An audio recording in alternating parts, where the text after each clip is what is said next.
It's time to celebrate. After 2 years, friends and families are once again getting together over food. But some of us may have forgotten the basics. Oh no, I've done this wrong. And if you can't cook, a special dinner can be memorable. I've burnt the scones. Yeah, all of them. Oh no! For all the wrong reasons. You're just a mess, man. I'm not sure what to say, my man. Hello there. So thankfully, Dame Mary Berry is coming to the rescue. But I'm here by your side, and you can ask me thank you. anything. Teaching 3 hapless cooks No, turn it off first. how to make an incredible afternoon tea. So not too difficult, is it? Be on my gentle side now, Mary. With help from celebrity friends, I want you to do all the little extras. So we're gilding the lily. OK. hard work, There's no rest in this kitchen whatsoever. and a touch of sparkle. No, you scamp. Can they surprise a loved one All of you have got to get moving. We can't have an empty table. with a fantastic feast to remember? Oh, my God! I love you all. Thank you. Thank you.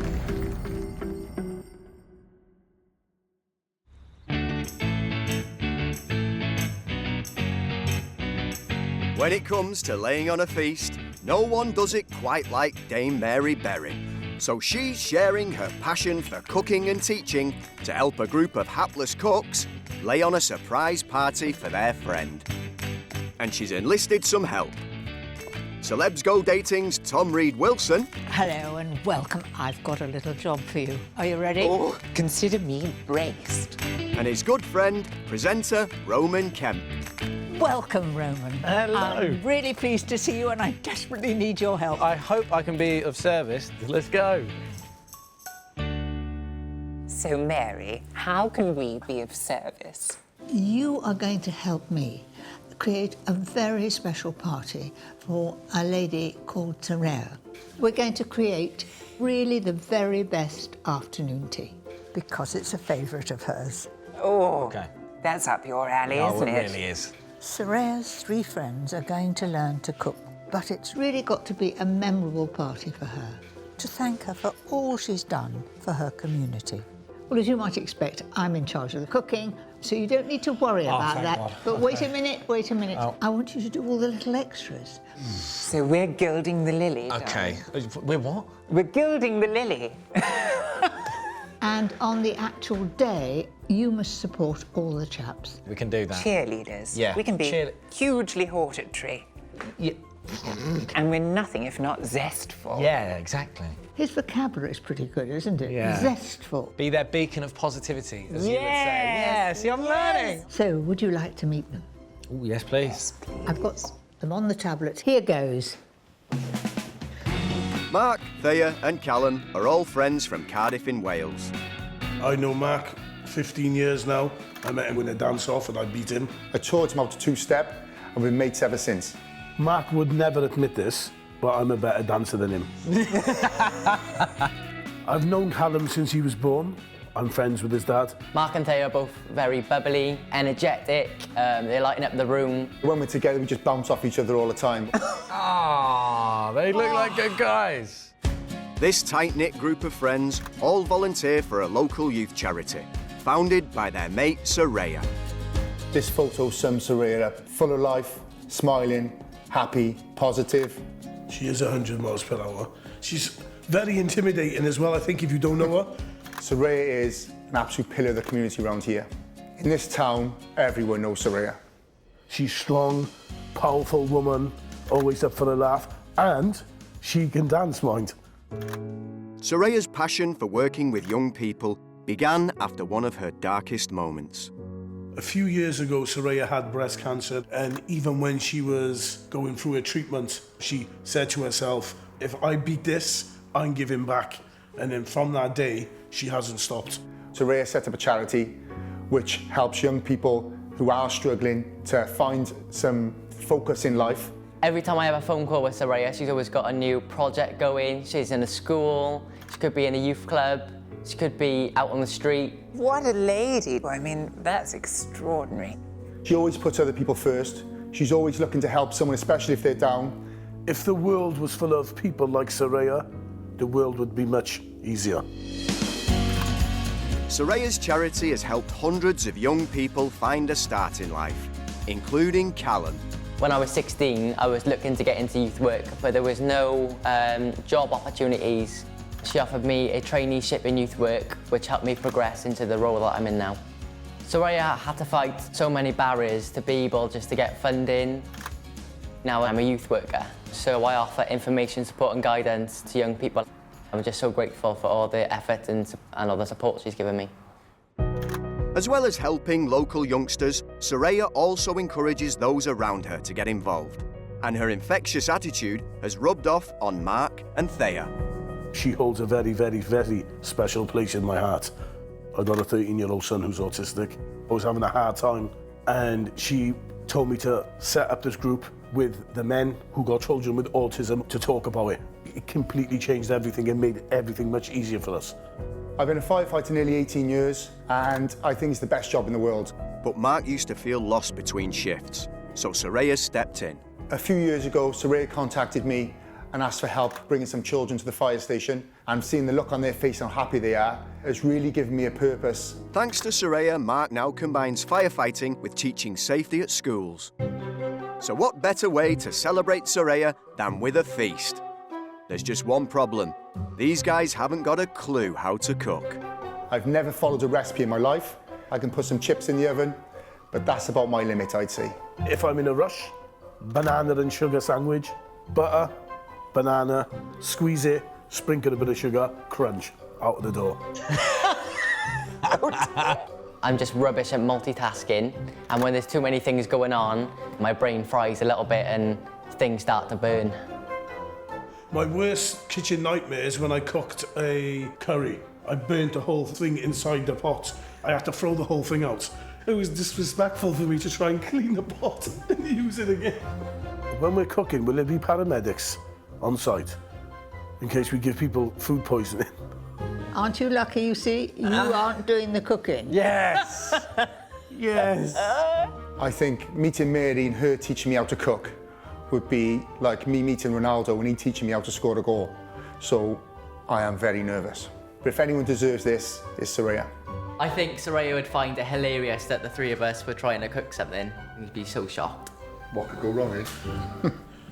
Obviously, Soraya deserves something special. You think you can work your magic with those three? Everybody likes a challenge, and I hope I'm a good teacher, and I'm going to have success. And that's so nice of you that you want us to test your recipes and to let us eat all of those things before.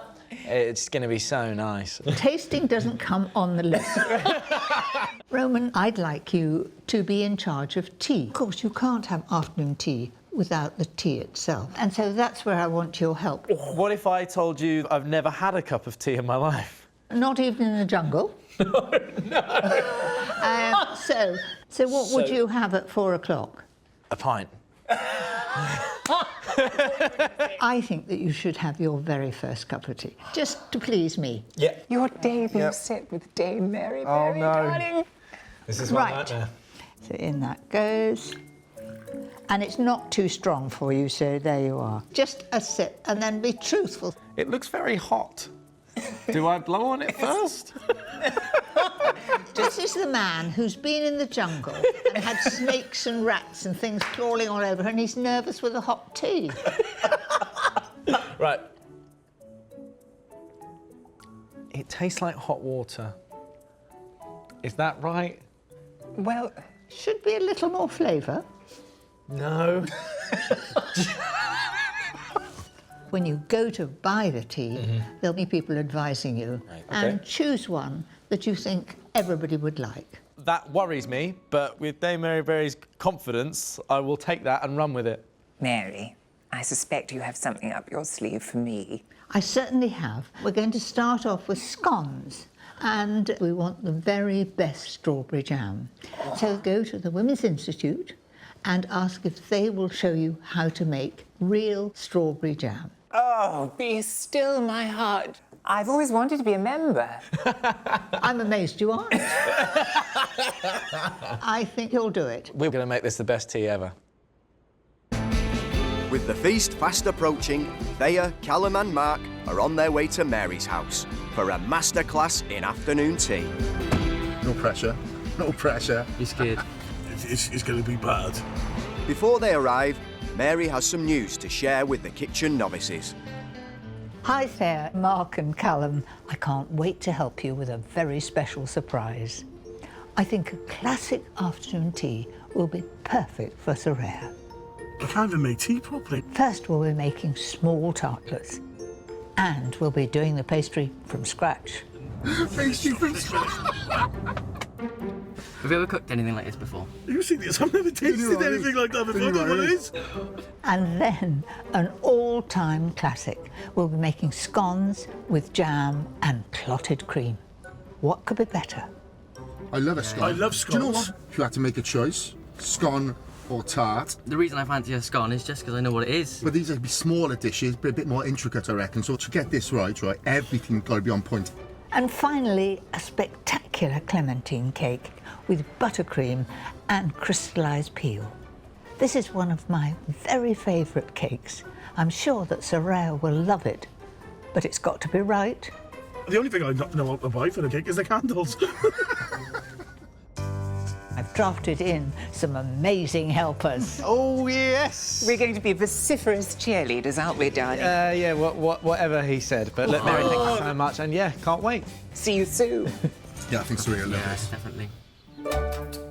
The guys have a lot to learn, so Mary will need all her skills to work some magic and get them ready for the feast. Hello there. Hello, Good Mary. to see Lovely you. to meet you. Come through to the kitchen and we'll do a bit of cooking. Thank you. Now you're going to cook a special tea for Soraya to say thank you. That's right, yeah. Who's going to do the tart? That's myself, Mary. Callum, what have you chosen? I've chosen the scones. I've had them before at home, but I've never actually cooked them. And so it leaves you to make a cake. That's straight in the deep end for me. Does Soraya like cake, do you think? She likes cake, but I don't know if she's going to like mine. That's a difference. That's the There's a difference. difference. We must get started. Tarts for you first. I've set a real challenge with this one. My golden red pepper, cheese and chive tartlets will look fantastic as part of Soraya's afternoon tea. But making pastry from scratch is a real skill Mark will need to perfect. Now, I've got the recipe here for you, and you're not being let off the hook either. Behind you are some notebooks. If you think that there are things that he will forget, just jot a few notes. Fantastic. Right, have you made pastry before? I've never made pastry before, Mary, and I'm excited to see how it turns out. We're making a short crust pastry using 175 grams of plain flour, 100 grams of butter, Pop that in. 50 grams of Parmesan cheese and 1/4 teaspoon of paprika before giving it a quick blitz. I want it to look like breadcrumbs. How are you with breaking eggs? No pressure, Mary. I don't want any egg around the outside. Oh, they're not the rules, surely. How's that? That's just lovely, thank you. So in that goes like that. That's just about it. Don't overmix it. If you overwork it, it will be tough. What we want is a pastry that tastes delicious and it holds together and it's a nice crumb. A good covering of flour on the work surface and the rolling pin will keep the pastry moving easily. So you just roll that out thinly, but be aware that it could be sticking underneath. It's not, because I know what I'm doing. But I don't. There's a big difference when I do it, Mary, I think. That's okay, let's have a go. You're being very gentle. Be on my gentle side now, Mary. Try to make it even, so we don't want one thick at one end and thin at the other. An 8-centimetre cutter should get 24 identical tartlet cases, and on the day, Mark will need to make double. Go right into the corner. So not too difficult, is it? You're making it look easy, Mary, but I'm a bit concerned I might get the pastry stuck. Well, you must put flour underneath, lift it lightly and carefully, put it into there, and very carefully push down. But shall we make them do a bit of work over I think there? they should. They got it easy there. Make 3 holes like that. We've done the hard bit here, so don't mess this up, yeah? If you don't prick the pastry, it will rise up and push the filling over the side, which we would not want. Write it down quick, Hal. Write that down. Your scribes. Yes, that's what, yeah. You've seen their writing though, Mary. I'm not sure I can read it. You're getting told that. This really is a surprise for Saraya. Does she know that you boys might cook? No, she wouldn't have a clue. So she'll be thrilled? Yeah, I'd like to think so, especially when I tell her how hard we've worked to make this happen. Well, we're not there yet, are we? Well, no, not yet, maybe. Mark's tartlet cases need to go in the fridge to firm up for 30 minutes, giving us a perfect amount of time to make the filling. First of all, some red pepper. Now, these are come in a jar and we've drained off the oil, and there's 3 peppers, and I'm going to ask you to cut it in little cubes. And don't think you've got off lightly. There's some chives here. Callum, will you cut those? Nice little pieces. OK. Watch your fingers. I'll give it a go. To add an extra punch of flavour to the peppers, we're adding 1½ teaspoons of sun-dried tomato paste and a large clove of crushed garlic. Thea, how are you with cutting tomatoes? OK. So if you cut these into 3 slices, and we'll put that straight on top of the tartlet. While Thea tests out his knife skills, we're making a savoury custard to hold the filling together. To 2 eggs, add 200 ml of double cream, Callum's beautifully chopped chives, and salt and pepper. You're so vigorous it would end up like whipped cream, so... Sorry. You look remarkably fit. Oh, sort of muscle. Stop it, Mary. Now, wait a minute. I don't call that even. What is that? Can you see you've got 1 thin slice, 1 medium slice, and 1 large slice? Can we borrow your knife and we'll let Show us how you did that, Thea. the maestro have a go. Come on. Thea, just watch his precision that he's doing. Just nice and easy, Thea. Whilst Thea carefully finishes the tomatoes, we can start to assemble the chilled tart cases. We're going to first of all put the pepper mixture into the bottom. Well done. Next, we're adding mature cheddar cheese. 175 grams of grated should do all 24 tartlets. Oh, now, wait a minute. That cheese, particularly if it's going over the edge of the pastry, you put it in the oven and that would stick to the tin and you wouldn't be able to get that out. So it's very important. It all goes in. Because we are seeking perfection here. Yeah, see, Mark, you're rushing now. That's just perfect. OK, happy with that? They seem to be getting the hang of it. Next up, the custard goes in nice and gently. Very important not to overfill these. This looks harder, this bit. He's doing very well. Thank you very much.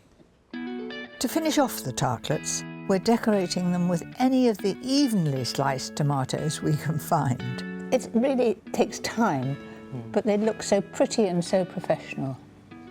Now, steady hand, and we're going to put them into the oven. At 180 degrees centigrade fan. It's a long way for you to bend down, isn't it? It's me, just to my hamstring. 25 minutes should see them set and the pastry turn a lovely golden colour. Wow. They look good, don't they? I'm impressed. Wow, good. They smell lovely. Oh, wow. Just look at those. Wow. Because you made such care not to spill anything here, they'll come out like a dream. Now they're ready to taste. Help yourself. Let's go. I'm happy with that. That's impressive. Bang. The chives, they're just like that little aftertaste afterwards. You know when he says chives, just because he chopped them all up. Working with someone like Mary, the legendary figure that she is, to be taught how to cook, it was fantastic, really enjoyed it. But when Mary isn't there, it's going to be a totally different world, I think. While Mark is celebrating a job well done, Mary has sent Tom to the Women's Institute, who run legendary jam-making workshops. Oh, it's a little party. So he can meet their high standards in the creation of a perfect preserve. So we're going to start off by cutting up the strawberries. Oh, I say. Nicely It's done. not your first rodeo, is it? I am a little bit obsessed with the WI. Do you ever flirt with a man? I mean, as a member. We could certainly entertain that idea. So, Tom, pour the lemon juice over the strawberries, please. Bit of height, just for the theatre. And we're going to add a kilogram of sugar. In you go. In for a penny, in for a pound, in for a kilogram. This will need to macerate in the fridge overnight. But fortunately for Tom, the ladies have some ready to get cooking on the hob. Oh, Hanya, it's practically a cauldron. So you need to feel the granules, Yes. and once they've gone, we know we can turn the heat up and really let it boil. You know, I can almost feel them exfoliating the spatula. Once the thickened jam is cool, it's time to get packing. Ready? Moment of truth. Oh, fantastic. And it's got a lovely shine. There we are. Wonderful. From Tom, brackets, new member. And the W.I. Oh! Now, this little half jar is for sampling. Oh, you've got teaspoons at the ready. Good. It's just delicious. Oh! Taste of summer. Well, let's just hope they can pull the scones off to match our jam. I hope so. I hope so, yes. For the scones, Mary will be giving a masterclass back at her house. Are you ready? I am. I'm excited to get started. And 18-year-old Callum is taking on the challenge. Perfection at every stage will be needed to put off this afternoon tea essential for Soraya. My mini scones are delicious, halved and topped with the classics, strawberry jam and a dollop of clotted cream. Here's the recipe. If I might say, you look a little bit nervous, are you? Yeah, I am a little bit nervous. I've never actually made scones before. So I'm a little bit nervous, But to be I'm here fair. by your side, and you can ask me thank anything. you. Take no notice of these ruffians over Yeah, here. I'm not even going to look They're at them. really... It's because we've already done one recipe. They're getting quite cheeky. Yeah. So, to start with, I'm going to have 225 grams of self-raising flour. So in it goes. 2 teaspoons of baking powder. Baking powder gives it extra rise. And then 50 grams of butter and 25 grams of caster sugar. We just rub it in with the fingertips. Okay. Did you ever do any cookery at school? Yeah, I did do a few lessons in school. Yeah, I can't really remember many of them, to be fair. Each little knob of a butter has got to be squashed Okay. like that till it looks like breadcrumbs. And also you put air into it by lifting it up. So you take on the rubbing. That's right. Now, what did I say about lifting it up to get the air into it? That's it. And you ought to make those fingers work like this. Oh, okay. You mentioned that Soraya helped you to work with the youth. Why did you want to do that? So I went to my local youth club at a young age, and my youth work has had quite a big influence on me. So yeah, I just wanted to give back to the community which I lived in. I love it. And what about your parents? Were they pleased that you did that? Yeah, 100%, and they're really proud of me. I'm hoping I'm going to be proud of you with these scones. Now, I think he's done quite a good job. Let's have a look. Quietly, while we were chatting away, he's made that into just like breadcrumbs. Well done. Let's have a look at your hands, covered in flour. Just go and get a quick wash. With the dry ingredients nicely mixed, we can start adding the wet ones to form it into a dough. First up, a single egg. That's perfect. He's doing all right. I'll be writing that down. Yeah, I write perfect. Beat the egg, and then it's in with some milk.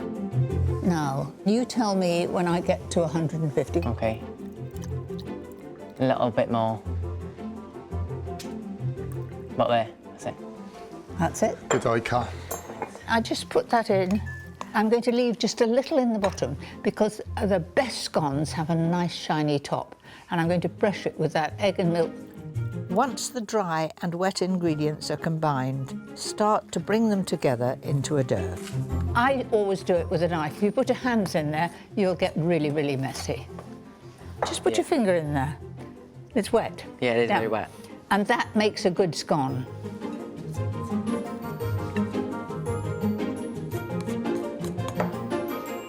I'm going to put flour on the table. Okay. Like that. I'm going to flour my hand. Just go over and get it out, plonk it on there. I'm just lightly kneading it. Most people knead it too much, and no wonder it doesn't rise. And so I'm just pressing that out. Remember that. Then just roll that just a little. It's important to make sure that the dough is rolled out absolutely level. Okay. Because otherwise they won't look all beautifully even. This dough is enough to make 12 identical mini scones using a 5-centimetre cutter. Press down and twist like that and put them out like that. Right, let's have a go. Keeping the twist to a minimum should give us a perfect rise and stop the scones from falling over in the oven. You're not nervous now, are you? No, I'm not now. He's got a delicate touch pushing them out. Soraya will be proud of you, wouldn't she, Mark? Do you know, I'd say that she's very, very proud of him. So I think when she realises that he's done all this as well, even more brownie points made. The dough will need to be brought together again to cut out the rest of the scones. And the second lot that you stamp out, you want to be just a little bit higher because they won't rise quite as much because we've handled them. I've never written so much. Look, you're back in school again. It's like it's been a while since I've been in Look how school. neat yours is. Do you remember that we kept back a little bit of Yes. beaten egg? And so if you brush the tops, it'll make it shiny. But don't let it drip down the side. Okay. Because it will seal and stop it rising. And then, Okay. so just go just on the top. And that's it. Remember, we're only making 12 here. Yeah. So we've got quite a gang coming, so you've got to double the recipe when you're making it. Yes, okay. That wasn't too bad, was No, it? it wasn't too bad. I think you've done well there, my man. Serious. The scones go into a fan oven at 200 degrees. And open the oven at the last minute. I want to keep the heat in for about 12 minutes. Enough time for them to rise and shine. Oh, they look just right. Well done. Oh, look at them. What do you think? Yeah, they look really good. Do you know, I think they look absolutely perfect, mate. Absolutely perfect. These are the best because we made them. Yeah. Who's going to pour the tea? Go on, I'll pour it for Come you. on then. Traditionally, you don't cut a scone in half. Oh, okay. You just pull it apart. See, I didn't know that. I thought you cut it. Yeah, I thought you cut it. So take them and just break them in half. And in fact, there is usually a Yeah, natural line. little Yeah. line.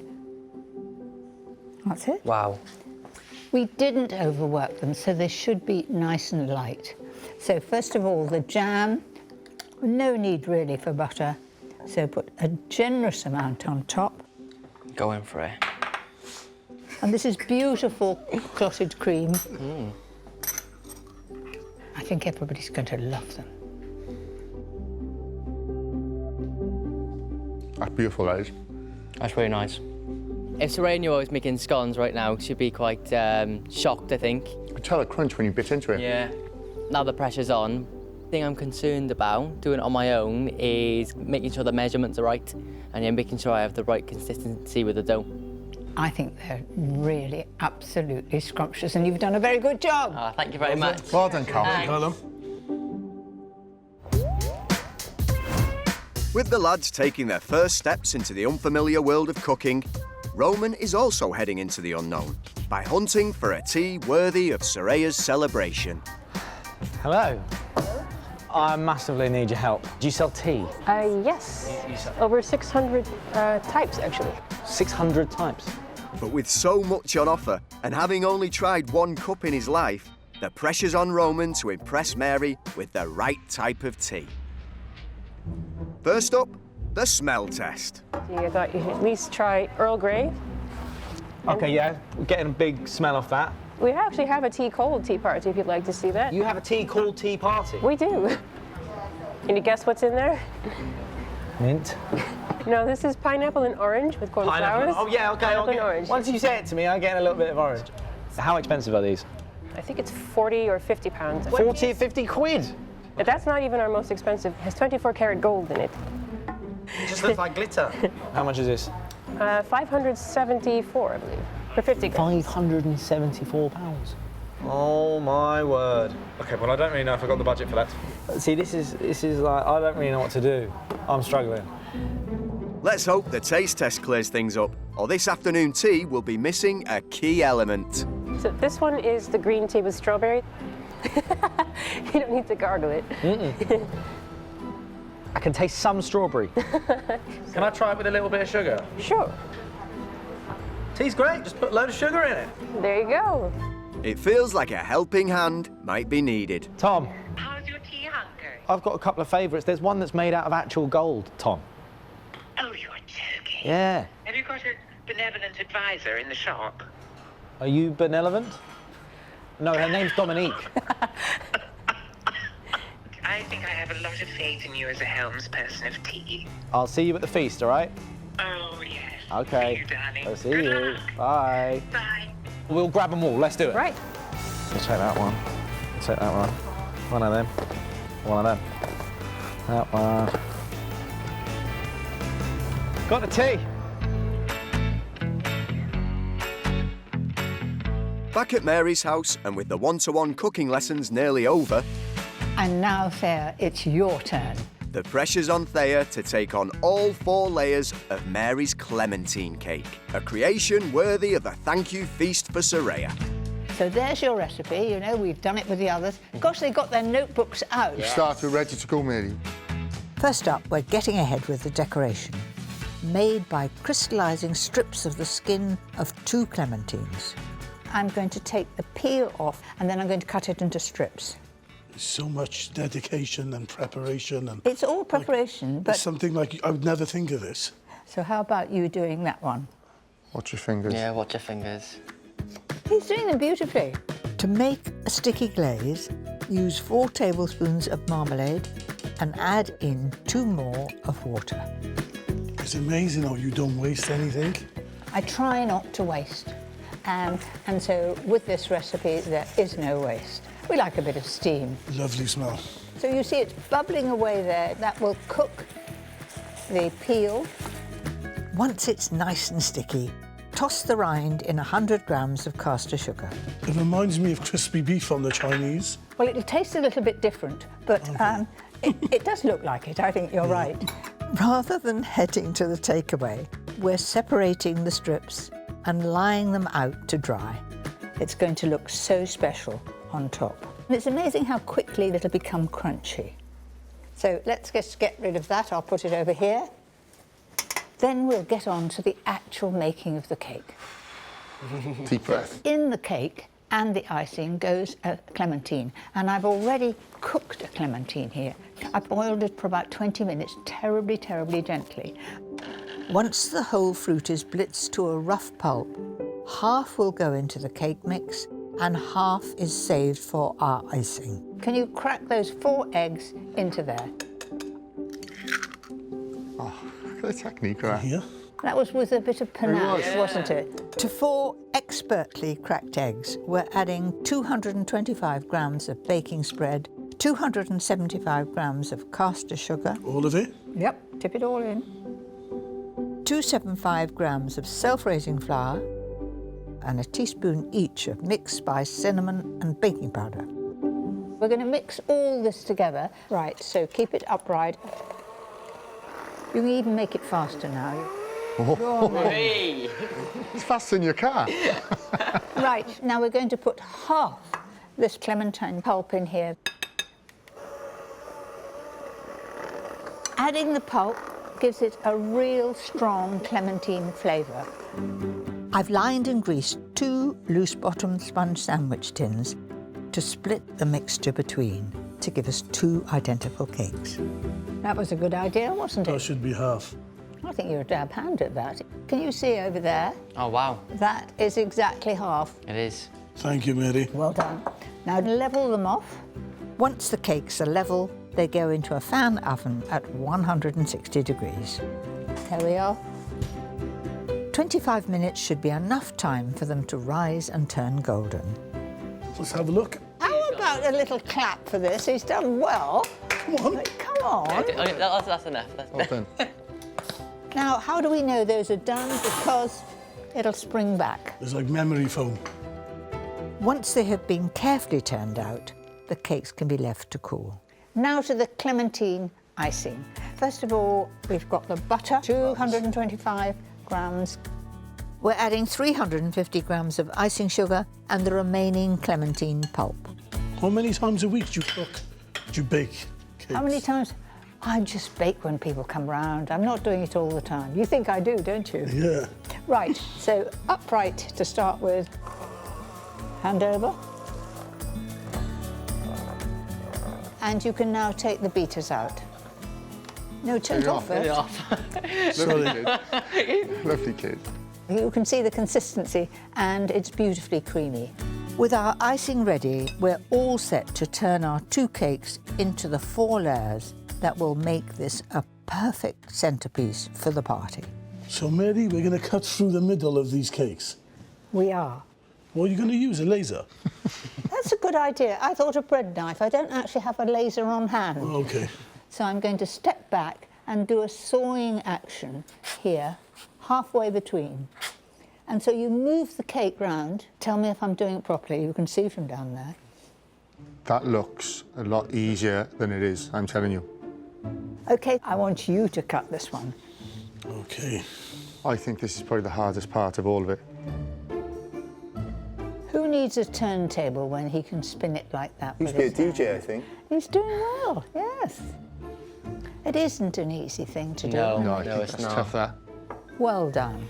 Yeah, That's well done, mate. That was absolutely good. perfect. You can breathe now. To make sure each layer has an equal amount of icing, divide it into 4 before the cake is assembled. So on with the layers.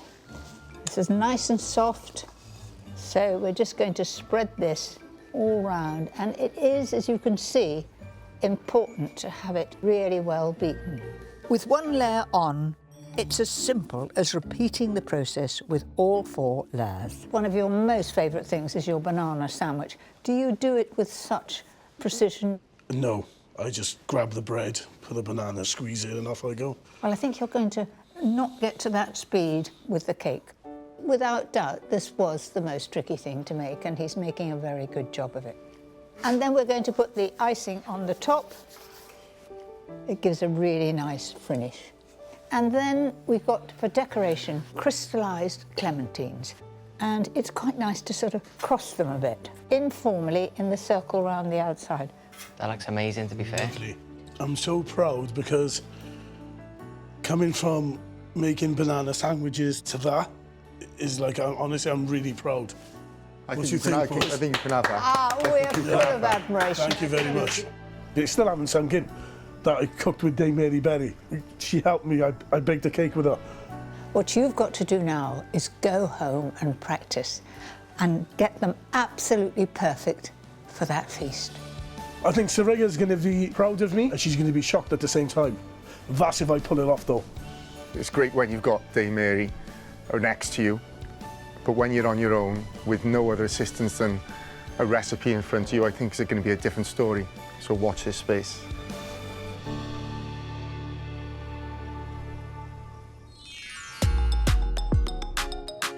Back in Cardiff, and with the feast only days away, the beginner cooks have to get practicing. So Thea has headed over to Mark's, Right, where am I starting here? while Callum is flying solo. They'll be rehearsing an afternoon tea to thank Soraya for everything she's done for their community. That's if they can pull it off. How do I even open it? Oh, there it is. To settle their nerves, Mary has a few reminders. Callum, best of luck with those scones. Don't forget that glaze on the top to make them nice and shiny. Mark, good luck with those tartlets. Roll the pastry very thinly. Thea, stay cool and calm. And when it comes to splitting those sponges, do it with precision. Yes, my man. You ready or what? I think I am. Let's do this.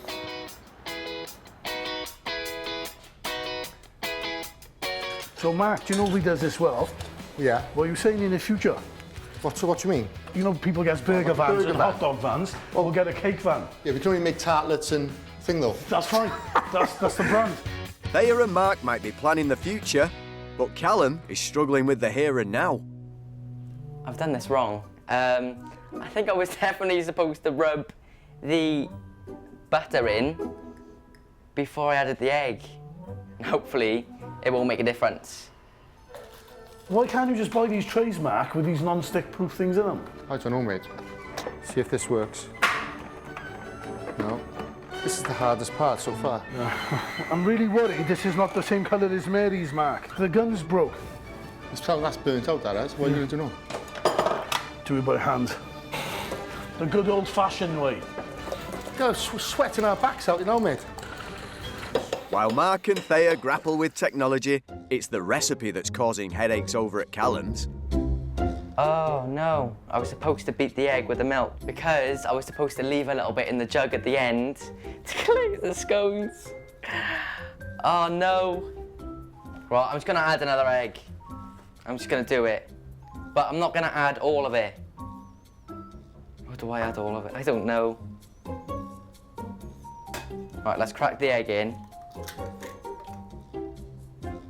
Like, this is why I have takeaways. It's so much easier. Maybe I'll just create a whole new recipe. Who knows? There might be a few dodgy ones, because I've had to throw this pastry back together twice. And I don't want to let Mary down either. She worked hard with us the other day. I don't know how this is going to work. I don't think that's going to work, bro. Do you want to have a go? There you go, Mark. That coming faster than level 3 on there. I think I've got more scones than I did with Mary, and I think that's because I've added an extra egg. So Mary had 12 and I've got 18. So Mary, if this goes well, you can just switch up your recipe. That's it, the knife's coming out the other side now. Ah! Damn. Ah!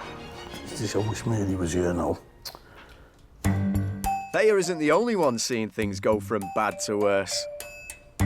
Yeah, I burnt the scones. Maybe not all. Yeah, all of them. Oh no! Do they smell lovely, Mark? Oh my days. Shall we go? So next time, a little bit of extra seasoning. Decent. Mark might have some small adjustments to make, but Thea has bigger problems on his plate. I'm not sure what to say, my man. There's lots of learning points, isn't there? It's just a mess, Mark. You can walk up it. Maybe Look at the different steps. Maybe you could call it like a ski slope cake. I'm not happy, Mark. And there's supposed to be a natural line so you can split the scone into half, but this one's so flat it'll just crumble like that. I would not want to serve these to Soraya on the feast day.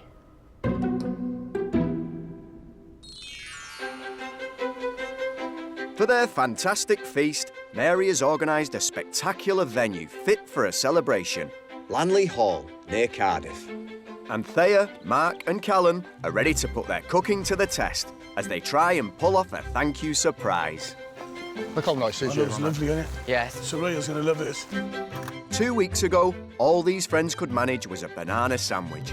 But today, they will attempt to cook an afternoon tea for 15 to say thank you to Soraya for changing the lives of so many young people. She's going to have the complete shock of her life when she walks through the door. Soraya is totally unaware of what's going on. She's just been told to come for an interview at 6 p.m. Look at this place. Oh, wow. Oh, come on. Look at that. That's a proper This is what I'm setup, talking this. about. Yes, my man, ready? Yeah. Let's go. Let's do it. Right, I've got my scales, I've got my flour, so everything needs to be spot on. I cannot burn those scones, and if I do, then the day is completely ruined. Right, 50 grams of Parmesan. All the work we've done could be undone if today doesn't go well. I know we want to impress the guest. We want to impress Mary as well. You want her to be proud of you, because she spends a lot of time with us. This has been a nightmare keeping the secret from Soraya. A nightmare. She'll ring me, I won't call her back. She'll message me, won't call her back, because it had to stay a secret. Getting this pastry right, that's my biggest thing. I'm trying to keep it all in long strips, like Mary said. To pull off the ultimate afternoon tea, Mark is in charge of top-notch tartlets, Thea has to carry off the cake, and Callum must get those scones spot on. Oh, what? I've added 225 grams, and I've read the flour one instead of the caster sugar. I thought that was quite a lot, to be fair, sugar, so I need to take that out. It's okay, don't worry. We'll get there. The boys might be cooking up confusion in the kitchen, but help is on its way. So here we are in Wales, not the best of days. But we're compensating inside with taxi bling. Is this on your rider request, Mary? You have to have a Well, cab I do nice? like it to be special. Mary, talk to me. How are the three lads getting on? Well, in the practice, they didn't do that well, really. Okay. Well, they do say a bad dress rehearsl, a good opening night, don't they? Fingers Well, crossed. let's hope. They need that behind him, I can tell you. Yes. How you getting on, Mark? Sweating hard, brother. Sweating hard. I can definitely feel the pressure, 100%. With time lost to a false start, Callum needs to focus on getting his scone mix spot on. This time, I need to make sure I add the egg into the jug with the milk together. For Mark, it's his old foe, the food processor. Hey, why am I struggling with this, pal? You've got to twist like that and make sure all that's connected on the top. Oh, I got it. I'm in. Got it, yeah? I'm in. And with so much to do, Thayer is already up against it with his cake. I'm quite behind, but at the same time, I don't want to mess it up. So I'm just making sure there's a certain colour, Mary said. With the friends up against it in the kitchen, it's essential the other elements of the afternoon tea are ready to go. Tom, how did you get on with your strawberry jam? I have to tell you a secret about the WI. They are ineffably naughty. That's because you encouraged them. Go on. But I So do how did you have get on? something menacing my ankles down here. Gosh gracious. Tom's prodigiously packed preserve.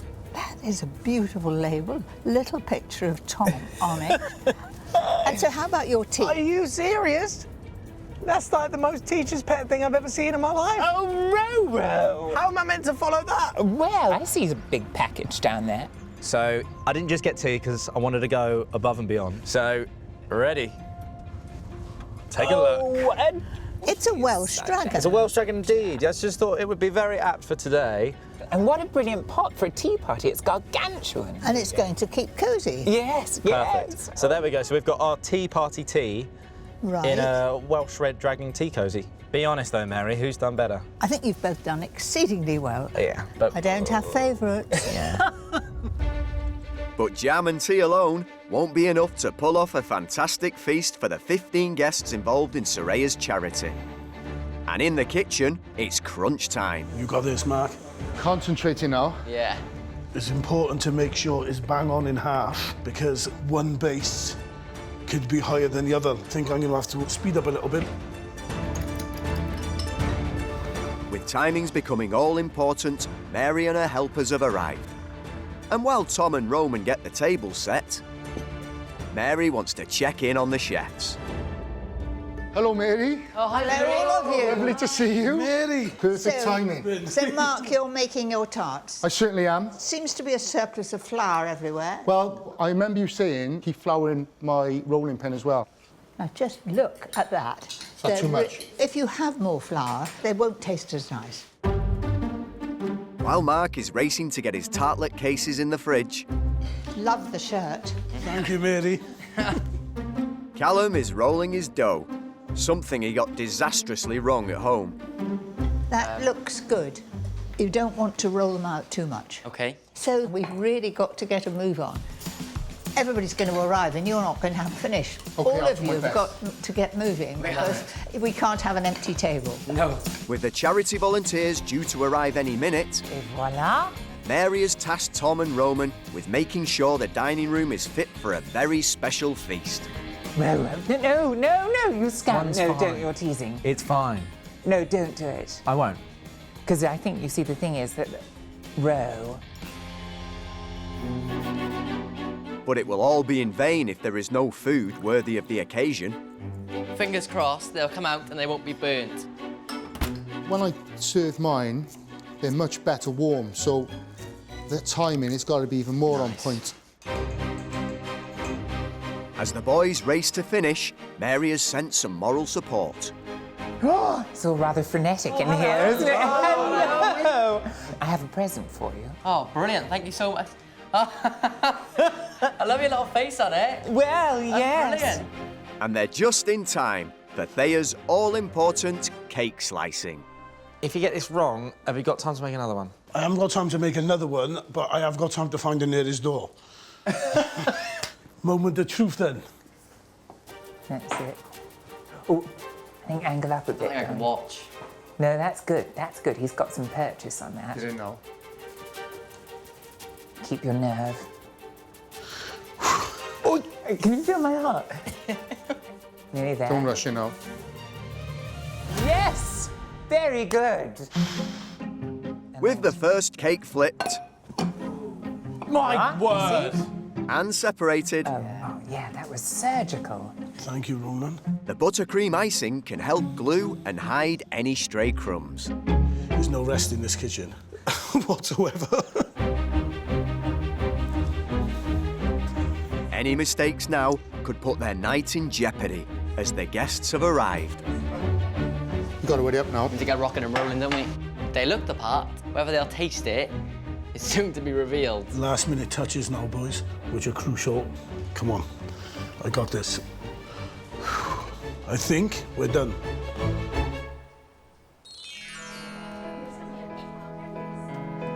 With the finishing touches complete and the guests all seated, You all look sensational. the anticipation is building, and it's time to thank Soraya for all the lives she's changed. Soraya!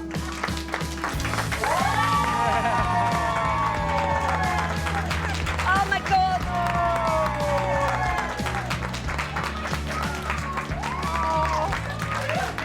That is your throne there. Just Soraya. that one Thank there. you. Where am I? Oh, yeah. Please make yourself comfortable. This is amazing. It's amazing. Never expected anything like this. Now, I'm really sorry, Soraya, because we did drag you here under false pretenses, but it was the naughty notion of 3 extremely special people who hold you very dear. So I think, let's get them in. It's Thea, Mark, and Callum.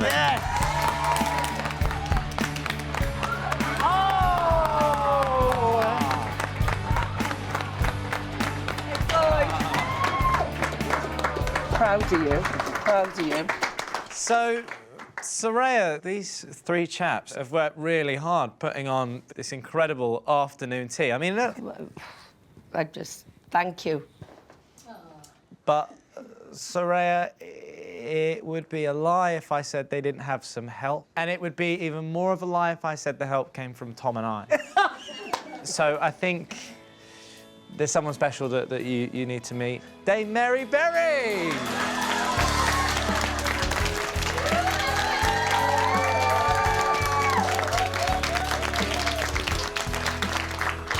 Gorgeous, Soraya. Thank you. These 3 wonderful boys have prepared a feast for you. They have pulled out the stops for you, and I'm enormously proud of them. They've done a wonderful job. Thank you. Thank you. We just want to do something special for you today, just to show our appreciation for everything you do for us and everyone else. And I just wanted to say a massive thank you. I wouldn't be in the position where I am now without you. Thank you for everything.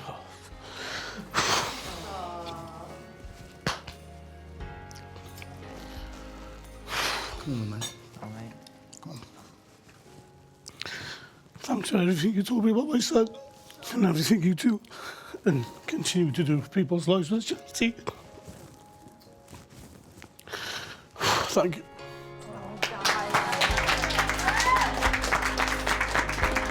I love you all. Thank you. Thank you. Right, my darling. Proud of you. Before the feast can begin, Mary needs to check on an important detail. I want to see inside that cake. It looks magnificent, but can you cut it? Yes, Mary. Can you believe that he's made it? No, I can't. Absolutely. Wow, look at that. Wonderful. Thank you. Thank you, my darling. Wonderful. And in here is all the evidence for you to take home. Thank you. Thank you. Lost for words. Mary has put together a memento of their experiences, filled with photos and pictures of their time together. With the party off to a fantastic start, Mary, Tom and Roman's work is done. Can't put a price on this. I'll treasure this. Thank you very much. And it's time to get stuck into those scones. Amazing. They're really good. These are good. So obviously learned something. Yeah, it was You good. take this back to the youth club. Callum, these are lovely. Thanks, mate. They are really nice. My scones, they went really well. Everybody loved them, so... So we'll have another one, thank you. It's fabulous, isn't it? You could cook. I think I'll have it around for Christmas. I'm really proud of Callum. Bearing in mind he couldn't make toast at the start of this, and now he's had the confidence to make this today, and they come out spot on. I cannot believe that little Callum made all them scones, but this is just something special. Really, really special.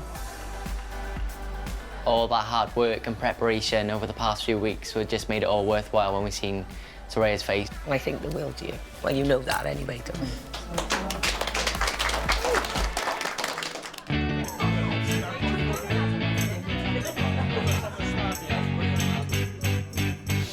Lovely. Really nice. Really good. Well done, Mark. Thanks very much. Out of 10? 10. Take care. I'm absolutely buzzing to be able to give something back and show our appreciation, the effort we've made over the last few weeks. I think it was well worth it. This is really good. It's like flake in your mouth, sort of pastry. I'm feeling really overwhelmed and really, really honoured. This day has just been wonderful.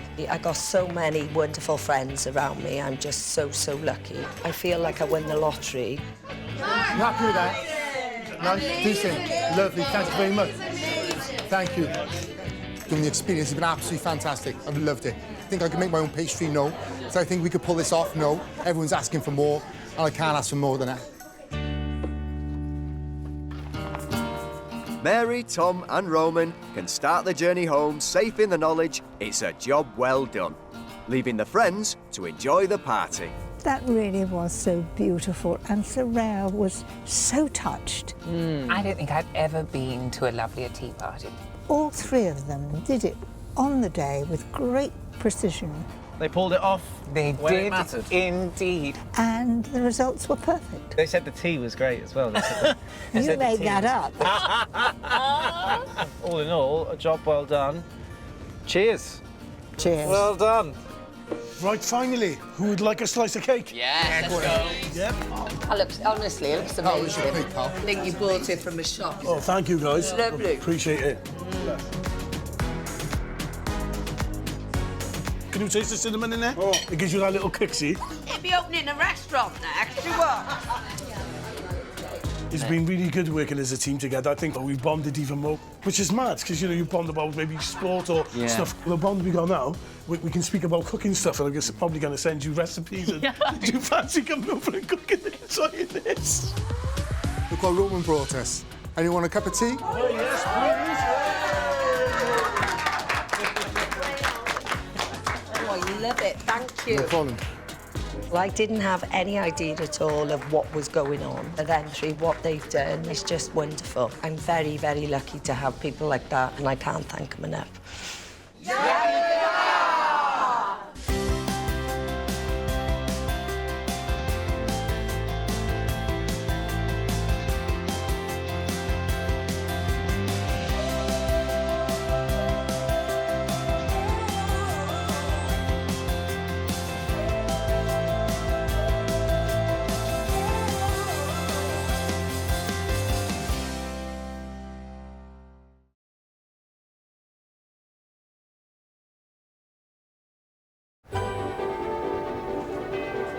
It's Christmas, and people across the country are getting ready to celebrate.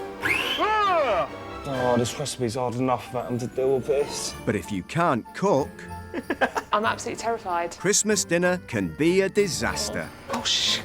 I hope they know how bad we are at cooking. Hello! So thankfully, Dame Mary Berry is coming to the rescue. They've asked for help. I'm going to give it.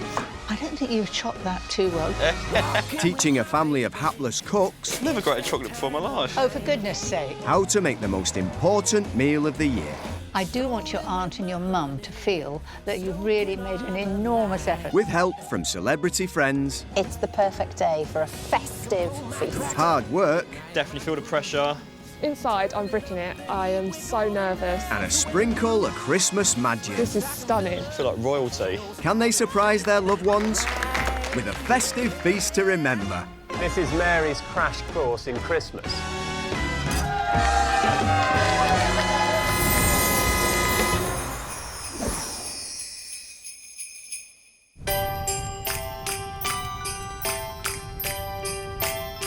This Christmas, Mary Berry is pulling out all the stops, sharing her passion for cooking and teaching to make one family's festivities extra special. Freddie! There's a good boy. And she's enlisted some help. Hello, Patrick. Gosh, Hi, it's Mary. cold out there. Come in. Great British Sewing Bee's Patrick Grant Oh, it's just lovely to see you again. Mary. and presenter Alex Jones. I'm really chuffed to have you both. We are delighted to be your helpers, aren't we? Delighted to be Cheers having to a that. Mary, proper cheers. Christmas. Got the champagne already. We have. We need to keep a straight head. The plan is to help a family that have had a really, really tough time. They deserve a treat, so I'm going to teach them to cook a really special festive feast. They're absolute novices. They've asked for help. I'm going to give it, and let's hope the results are brilliant. So you are going to teach in the kitchen. You know, like people have personal trainers. Yeah. I'm their personal This is Mary's cook. crash course in Exactly. Christmas. Can you tell us about the family? I've got a recording here, if I can work it. There they are. Cousins James, Jack and Leah from Herne Bay in Kent are as close as it gets when it comes to a tight-knit family. You two, behave yourselves. Yeah, we'll try. Good. Be nice. Leah is sister to younger brother James. I work within the police and I also am a beach lifeguard. I love helping people and that's why I do the jobs I do. Jack is their cousin and partner in crime. I would describe myself as a happy-go-lucky character, really. I always call them the terrible twosome because they're always getting in trouble, always being cheeky, and I'm always trying to keep them in check. I love Leah. One thing they all have in common is their lack of skill when it comes to the kitchen. This is a bit embarrassing. This is when I melted the scales on my cooker top. An overcooked set of kitchen scales. Delicious. Jack is going to be the worst cook, I can tell you that for certain. Once put pizza in the oven and left the plastic on, so I completely ruined the oven. That looks dreadful. I had to get it professionally cleaned before my parents got back off holiday. You still eat it? Did I eat the pizza? Yeah. No, I didn't. No, I didn't actually. I actually ordered one in the end, I think. I think you've really got your work cut out for you there, Mary. This year, the cousins want to do something special for their mums. My Auntie Kaz and my mum are sisters and they're super close. They're always thinking of others. It's down to our mums, the reason why we've all become so close as we've grown up. My mum has multiple sclerosis. She got that when I was 10 years old. She trained to be a nurse for the NHS for 3 years, and then she started deteriorating quite badly, and not long after that she was in a wheelchair, so she had to basically stop. It's been heartbreaking for my mum, seeing her baby sister rapidly decline and struggle to do the things that she used to be able to do. Like so many of us, the pandemic forced this close-knit family to become distant. But frontline jobs and illness meant they haven't all been together again for 2 years. It's been a really difficult couple of years for our mums. My mum's only been able to see carers, which has been very tough on her. I work with a lot of the public all the time, which makes me high risk. I want to just shield myself from the vulnerable people in my family. I was quite ill last year and I had to go into hospital, and because I was then classed as being vulnerable, I couldn't see my mum. My sister is my mum's only daughter and they are very close to one another, and when they haven't had the opportunity to see each other, it's very difficult. With Kaz and then Leah considered high risk, the family were unable to be in the same room. For their mums, it's been hard not having the family around, especially at their favourite time of the year. Last year was the first time I didn't spend Christmas with my mum, which was very, very tough of her, and yeah, it was pretty miserable, to be quite honest. Spending Christmas apart from everyone, it was completely difficult and it was weird. It's something that we're not used to as a close family. My mum is a really good cook. She always would make the gammon, stuffing, Christmas pudding. She'd go all out and make everything from scratch. That's probably why we're all still such bad cooks now, because we've never had a chance to actually give it a go. So this year, the cousins want to surprise their mums with a Christmas feast they'll never forget. This is the first time we're going to be all together in 2 years, so it's going to be really exciting. I want to do this feast for my Auntie Kaz and my mum because I think they're incredible. They're the most selfless people you'll ever meet. They'll do anything for anybody. They really deserve this. 2 inspirational women. It's our chance to give something back. My mum is so resilient. The things she does just amazes me from day to day. She really, really deserves this. It's going to be one to remember. I'm looking forward to it. It's lovely that they want to do this for their mums. I think it's very sweet indeed. They're going to keep it as a surprise, but something that they'll all go ooh and ah, and those mums are going to be so proud. And also, it's a reflection on loads of other families, isn't it, who haven't been together. The most important thing is to have the family around at Christmas time. Yes. I just love having my chicks all around me, and I'm totally content. Do you guys play any games at Christmas? I have little stickers, and I give them for everybody with names on, anything from Queen Victoria. It's great fun, and the children also absolutely love it. Well, we do the label game, and the more sherry we drink, well, the more competitive it gets. The last Christmas we were all together, I was David Beckham. I mean, I've always thought you had a look of David B about you. It's not just fun and games. Mary has an important job for her helpers. Now, I've chosen 3 smashing recipes. I want to teach them one-to-one. I'll do my bit on the cooking. I want you to be in charge of the extras. Now, chocolate is very important at Christmas time. I would like you to go and find the very, very best chocolate. Also, I think they should have really good booze. Go together, have a taste, don't let me down. And I want you to come back sober. OK. I think that's a challenge we can accept. We'll try. And Oh, there there you we are, are. you There's a see. cue That's a cheers. for a toast. There you go. It's up Lovely to me Christmas. to now get teaching. With their mum's surprise feast fast approaching, Jack, James and Leah are on their way to Mary's house for a crash course in Christmas catering. Can't wait. Yeah, it's all feeling a bit real now, isn't it? Just a bit, yeah. I can't believe we're going to meet Mary Berry. I'm getting a bit scared now, to be quite honest. Before they arrive, Mary has some news to share with the kitchen novices. Hello, James, Jack and Leah. I hope you're ready for some Christmas cooking. And we're going to make a very memorable Christmas feast. I think we're going to be cooking something well out of my league, I think. One of you is going to be making a first course. Smoked salmon patty with a wonderful layer of watercress running through the middle. Oh. How do you cook salmon? How do you know it's done? Sounds too technical for me, mate. And for the main course, it's glazed ham with clementines, all shiny on top, and some sautéed garlic potatoes. And there's a double mustard sauce to go with it. Oh, that's a bit of me, that is. And for dessert, we have a dish worthy of any Christmas feast. I know your mums used to make tiramisu. So we're going to make my tiramisu red fruit trifle. That will go down well. Yeah, that was always on the table at Christmas, wasn't it, growing up? Yeah, I'm excited. It certainly was. I've got 2 very special helpers. Hello. How are you? Oh, we've heard all about you. See you very soon. Oh, I can't wait, Mary. Oh, my gosh. I hope they know how bad we are at cooking. So, we definitely will need their help. Of course, you actually think we're going to pull this off? I think we can do it. Yeah. You think? I've got faith. I'll give it my best shot. It's going to be a Merry Berry Christmas, that's for sure. Yeah, best. As the self-confessed hapless cooks make their way to Mary's for a much-needed masterclass, she's got time to start prepping the main. I've got a beautiful piece of gammon here.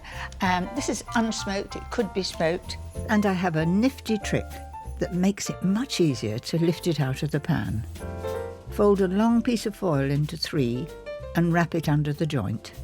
Hold it up and into the pan. Now, it's very important that it fits snugly because I'm going to cook it in orange juice, which gives a lovely flavour. Pour it in. If it doesn't fit snugly, you'll have to use too much orange juice. Add 3 bay leaves and a couple of cinnamon sticks. Then bring to the boil on the hob, allow to simmer for 5 minutes, before popping into a 130 fan oven to cook low and slow for 2.5 hours. I'm ready for my novices to arrive.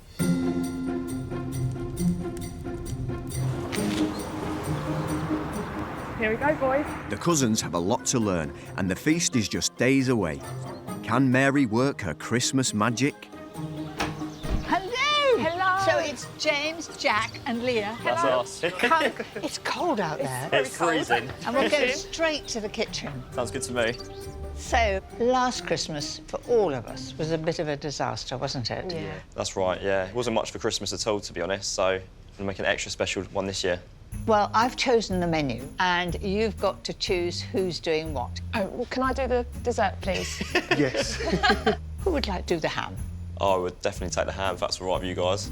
He's a meat man, aren't you? Yeah, I am. You Well, looks are like I'll then. do the starter, yeah. Are you good on starters? No, I've never made a starter in my life. I've got my work cut out teaching him this one. My salmon and watercress pâté looks simply fabulous on a festive table, but getting those layers right might require some practice at home. This is special, and it's going to wow everybody. Here's the recipe, and read it well. And behind you are some notebooks. If you think there's anything that he will forget, just jot a few notes down. Okay, we'll do it. I've got a loaf tin here, and this is a £1 loaf tin, and I'm going to line it with non-stick paper. It would slip about if I didn't butter the tin. Making notes. Oh, yeah. It's going to be turned out, and in order to have a pretty top to it, I'm going to put a little sprig of dill. 4 small sprigs of fresh dill. Oh gosh, must keep to Mary Berry's recipe. You ready? Using long strips of smoked salmon, we're lining the tin, making sure to overlap each piece so there are no gaps. Looking good, Jack. Cheers, mate.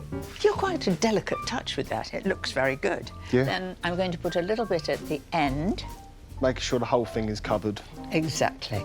I'd like you to do the middle layer because it's going to be watercress. If you could just roughly chop that. I've got a little bunch of dill here. If you take off the stalks and chop it. So do you think the mums will like this? Absolutely, Yeah, yeah. they're going to absolutely love it. This is right up their street, yeah. I don't think they can imagine that we're going to produce anything that you're going to teach us. It's going to be one massive surprise. Now for the salmon pâté filling. Into a processor, add the remaining smoked salmon. I've got 180 of full-fat cream cheese. I'm going to put 2 teaspoons of hot horseradish. A tablespoon of lemon juice. You're going to be all on your own, so make sure you know what you're doing. Yep, I am taking notes, yeah. Well, these guys are. Yeah. 100 grams of soft butter and 150 grams of cooked fresh salmon, which I simply baked in foil for 15 minutes in a 160 fan oven. Season, and then whiz together until it's smooth. And tell me when you think it's all one colour. About that, do you think? Yeah, I think so. Good judgment. Perfect. Now for Jack's watercress and dill. I don't think you've chopped that too well. Look at this, look at this, big pieces. Come on, a bit more chopping. Let me do it. Chop, chop. Beautiful. Mixed with 3 tablespoons of the pâté, and it's ready to go.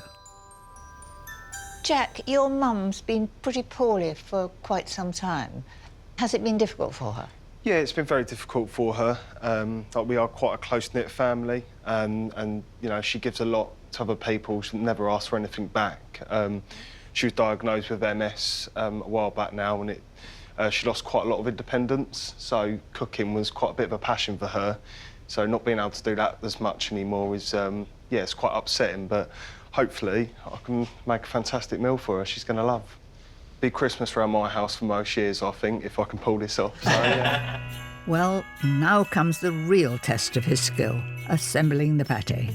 It's patience when you're doing this. First, it's in with half of the salmon pâté. Can you see I was being very careful? Yeah. I did not get it all the way down the side. You right, Jack? Yeah, getting there.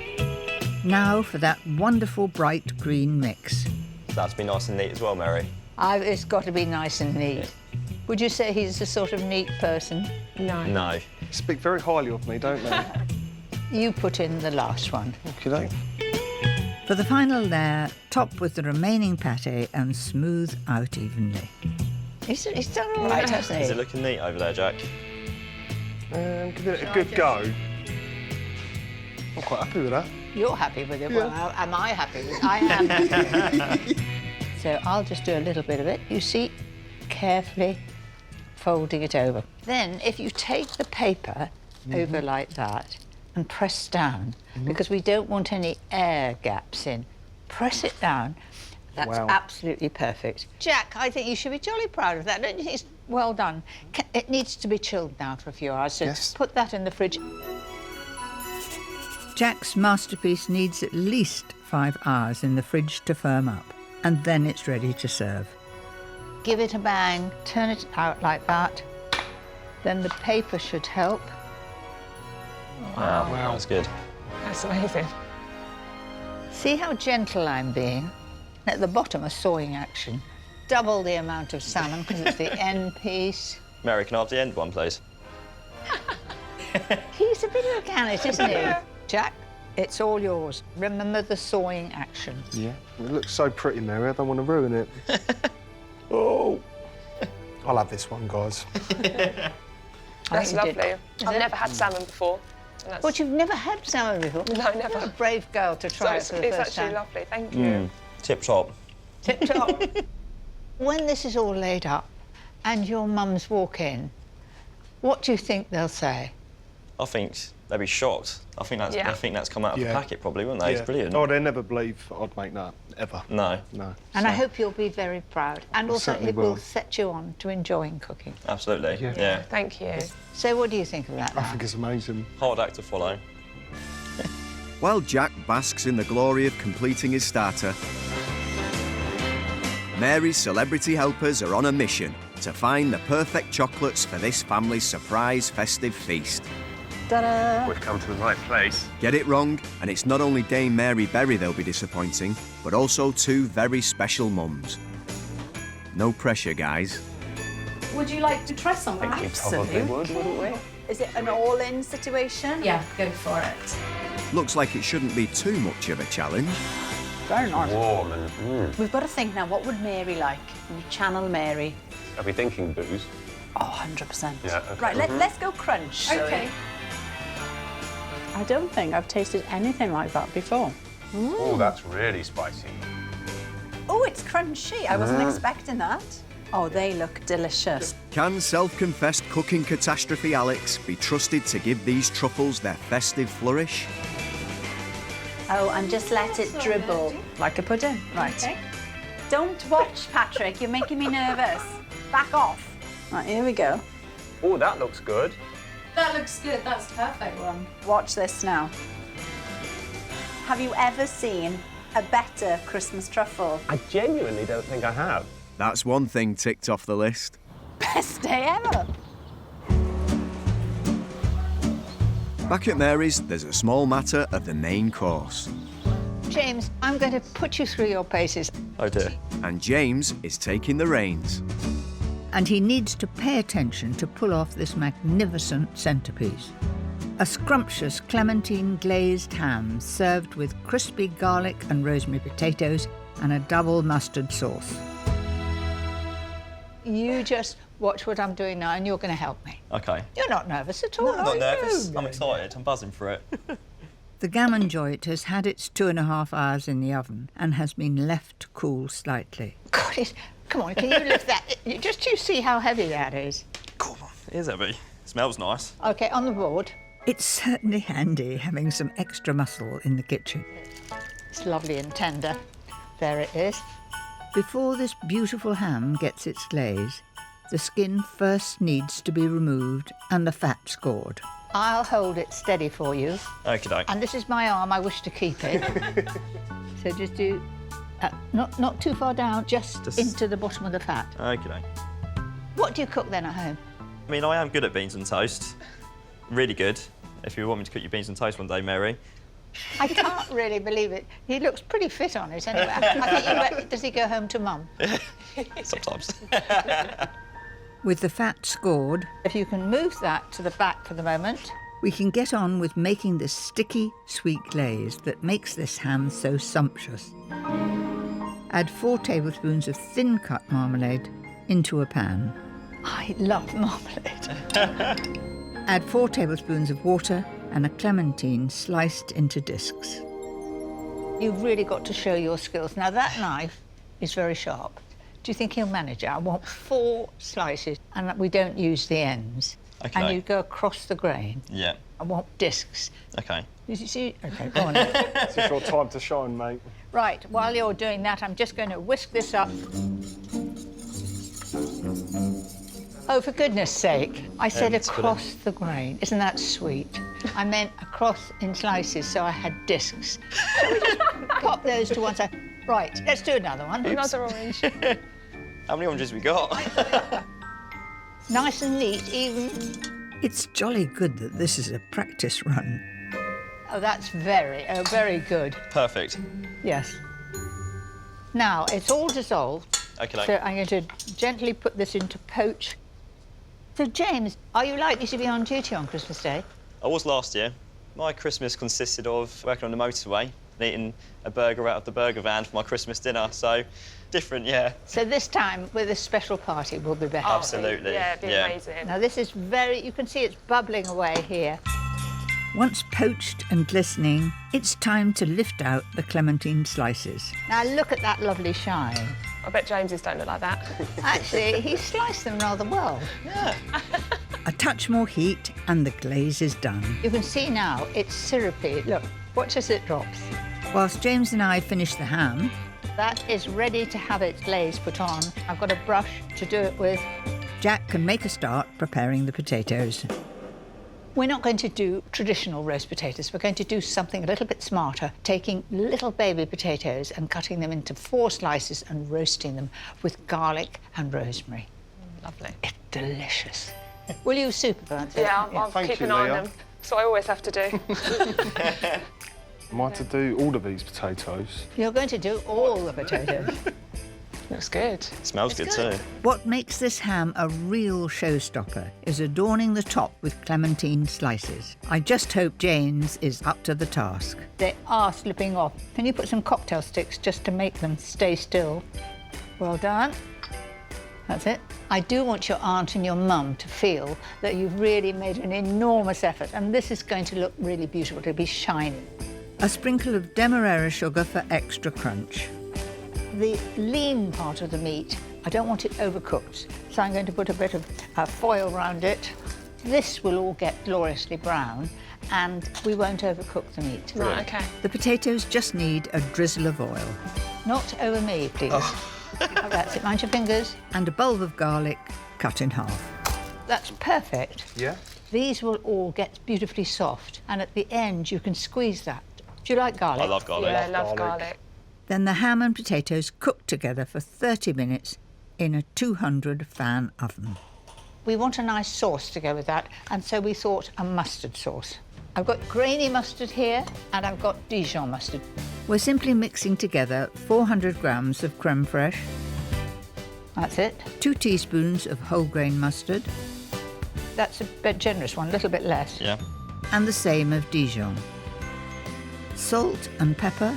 2 teaspoons of caster sugar, a little clementine zest, and a tablespoon of lemon juice. And I want you to stir that. Yep. Good stir. You're a dab hand at this, aren't you? Very zesty. I like that a lot. Sprinkle the potatoes with some chopped rosemary for the last few minutes of their cook. Then we're ready to serve. I'm getting hungry. Are you? It looks good from here. Come on, strong man. Oh, wow. That does look good. Lovely. So let's get carving. Right. Wow. Gosh, that looks good. That's beautifully tender. So good. You want to taste, don't you? Oh, And all I you want to can't do is say, wait. hurry up. There we are. I'm going to need to learn sometime, so... How's that? Lovely. Thank you. Let's see what it tastes. That was amazing. That is phenomenal. Thank you.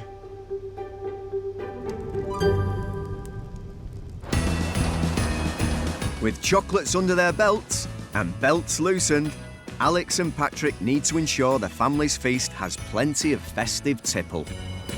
Hiya. But with so much on offer, it's hard to know what Mary would want. Only one way to find out. Honestly, that is delicious. Yeah.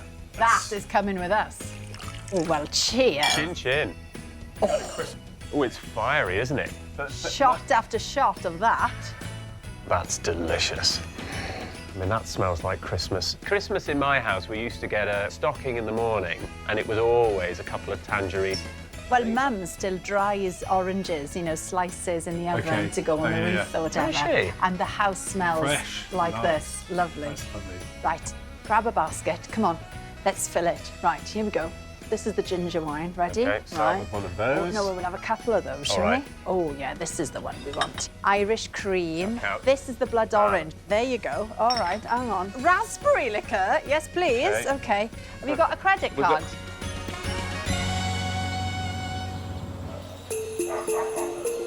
Back at Mary's house, and with the one-to-one cooking lessons nearly over, the pressure's on Leah to make sure she masters the very special Christmas dessert. Tiramisu is a very famous Italian pudding. We are doing my version, and it's a trifle, because you can't have Christmas without trifle. 2 layers of mascarpone mixture, 2 layers of sponge and coffee and brandy, and a lovely fruity layer. Then we're going to decorate it on the top. And you're going to do a bit of piping. Have you ever done any piping? No. The first step is to make a lovely red fruit compote. Okay. We're using 500 grams of frozen mixed berries. Those go into a pan with 50 grams of caster sugar and onto a gentle heat until soft and defrosted. The main thing on this is to keep the fruit whole. So we'll keep an eye on that. Now, the sponges, would you like to cut them in half? I was certainly not giving them to James, because he would have them in little strips. I would. And just do 6 to start with, because that will be the first layer. Can you boys do a bit of grating of chocolate? We can do. Certainly can. It's dark chocolate. You're doing very well with Thank that. you.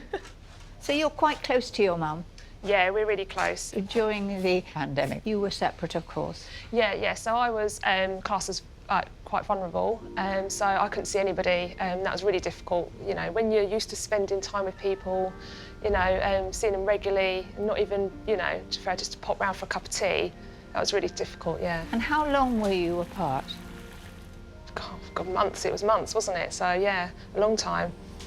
Yeah, something we're not used to. This is a very special party, so it's really going to cheer them up.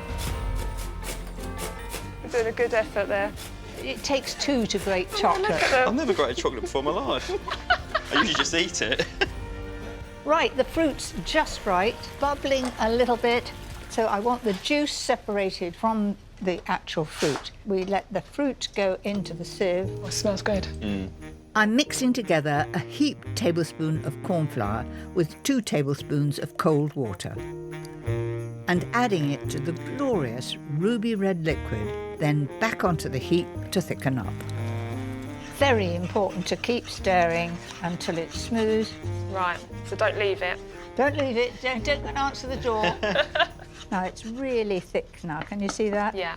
In goes the fruits and any juice left. Stir to coat, then leave that to cool.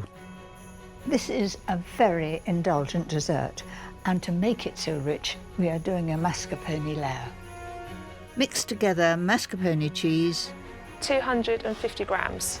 600 mils of double pouring cream, a little to start with in there, 6 tablespoons of icing sugar, and 1 tablespoon of vanilla extract. Okay. Press that up, and then whisk until lovely and thick, adding the remaining cream as you go. You're doing very well. It can go faster. Okay, let's go for it. Go for it, that's it. That's just perfect. Now we're going to come to the sponges here. The final layer is the trifle sponge, which will be soaked in 450 ml of strong coffee and 40 ml of brandy. Keep the bottle away from the boys. Yeah. It is Christmas after all. Can you put half of that in there? Because otherwise we could be left with nothing to soak the rest of the sponges with. There. You've got this easy. Yeah, you got your work cut out for here. Dip them in like that. Gone quite soggy. We want them soggy. And you can sort of see from the side whether it goes through. Now we're going to assemble the layers. Are you ready? Ready. If you push at the end there, if you push that in like that, that's it. What do you think? Looking good. Press the trifle sponges down so they're a beautifully even flat layer. You put your third of the cream in the middle to start with. You want to be able to see that layer of cream all around the edge. Are you glad you didn't get this job? I'm very happy I've got the ham. Now we need some of the boys' chocolate. It smells lovely. That's it. Now sprinkle half the chocolate. OK. We'll keep some for the top. Mary, do you mind if you have some sneaky bit of chocolate? Oh, you can have a little bit of chocolate. Go on in, mate. Now for that luscious cooled berry compote. Try not to mix the layers together because you lose the lovely contrast. Yeah. OK. So when the two mums come in, it's got to look beautiful. That's perfect. We're just repeating the process with another boozy trifle sponge layer. Nearly there, aren't we? Just a little corner there as well. I'm not... They're absolutely nitpicking, aren't they? Yeah. And now the final layer. You use whatever weapons you like. Whatever I can get my hands on. There we are. On with the chocolate. Well done. To give this trifle the wow factor, Leah will have to pull out the stops and learn how to pipe. Oh, no. Good luck. Good luck. You be careful, because I might get... Can we get him to do it? I will we'll just see how you get on. The remaining cream mixture goes into the bag, and we're ready to go. Keep it upright. Yeah. Like that, and then down. And down. Look at Leah. that. Oh, Well go on, done. then. done this before, isn't Actually really proud. Go on. Perfect. Maybe they're a little small and flat, but never mind. It's your first effort. We let the boys have it. Now, do you think you'll get the hang of it? Yeah, I think I've got this. You got the idea? OK, come on. Oh, mate. Okay. Oh, that's awful. Never mind. Thank heavens it's Leah in charge of the pudding. Thank you, I'm really pleased with it. I don't know how I'm going to do it, though, without you there. You've got us, Leah. We'll be fine. That's what I'm worried about. What's the verdict, then? Come on. That's amazing. That's really, really good.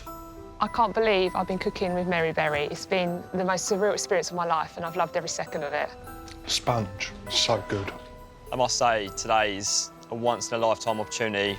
It's something I'll be never forgetting. You boys seem to be wolfing it down. When Mary Berry tells you off, you feel very disappointed in yourself and you make a conscious effort not to do it again. Mary makes it look easy. She does. Yeah. It's so easy. We've got to work cut out for us. Pressure's on. The pressure is on. Sweat and tears comes to mind. Yeah.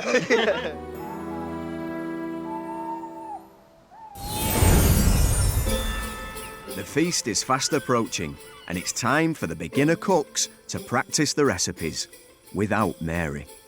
They'll be preparing a 3-course Christmas menu, hoping not only to impress their mums, but reunite the whole family after 2 years apart. Grease-proof paper, need that. Jack is cooking the salmon pate starter. Right, so I've got a brand new mixer. I've chucked away the instructions and I haven't got a clue how to use it, and it's stressing me out already.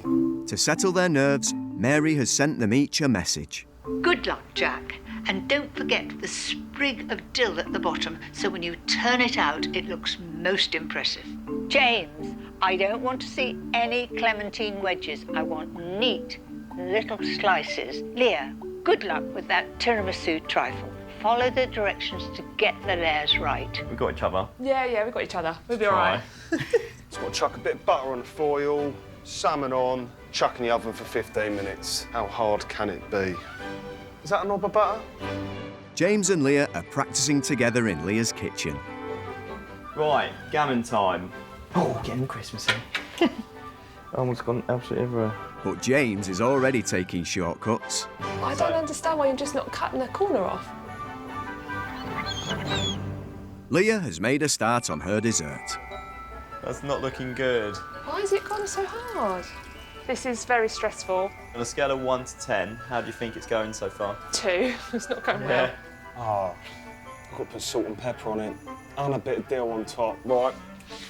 So a little bit of dill, just like a chef that forgot to do it the first time. Okay, step 1 done. I'm quite happy with that.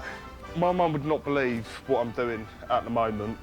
So Mary said no gaps, and I've got lots of gaps.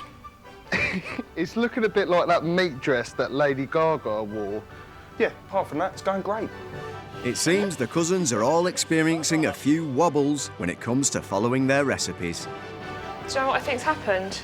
I've put more caster sugar, and I think it should be icing sugar. I think it might ruin it. To help, Leah's got a guide so she knows what she's aiming for. Oh no. The sponge is coming off the bottom and into the cream, which she said don't do. Does this make you worried for when we're going to do it for real? Yeah, I'm absolutely terrified. So this recipe's hard enough for them to deal with this. Will not operate unless lid is fully locked. Okay, well, that's a good start. I think it goes that way. Ah! Come on! Nice and pink, just like Mary said. Maybe I'm doing a little bit better than I thought. Oh, James, that isn't... Why? It's James. Not cutting very well at all. The magic moment. Here we go. See how this turned out. What do you reckon? It's what I look like in a bikini at the end of an all-inclusive. The glaze is looking runny. It looks more like an ale. Oh, God. Her glaze definitely didn't look anything like that. Oh, mate, this is a lot more difficult than I actually thought it was going to be. I forgot the horseradish. I love horseradish, and I'm actually gutted I forgot to put it in. If I cook like this in a day, I really think I'm going to be off my mum's Christmas card list. Oh, shh. Hold on.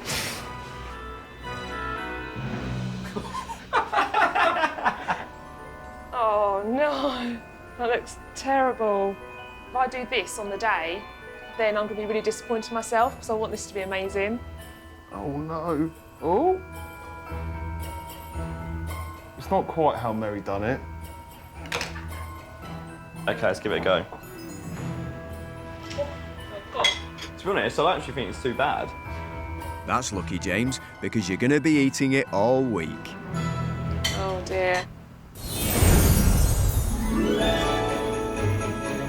For their festive feast, Mary has organised a magical venue fit for a celebration.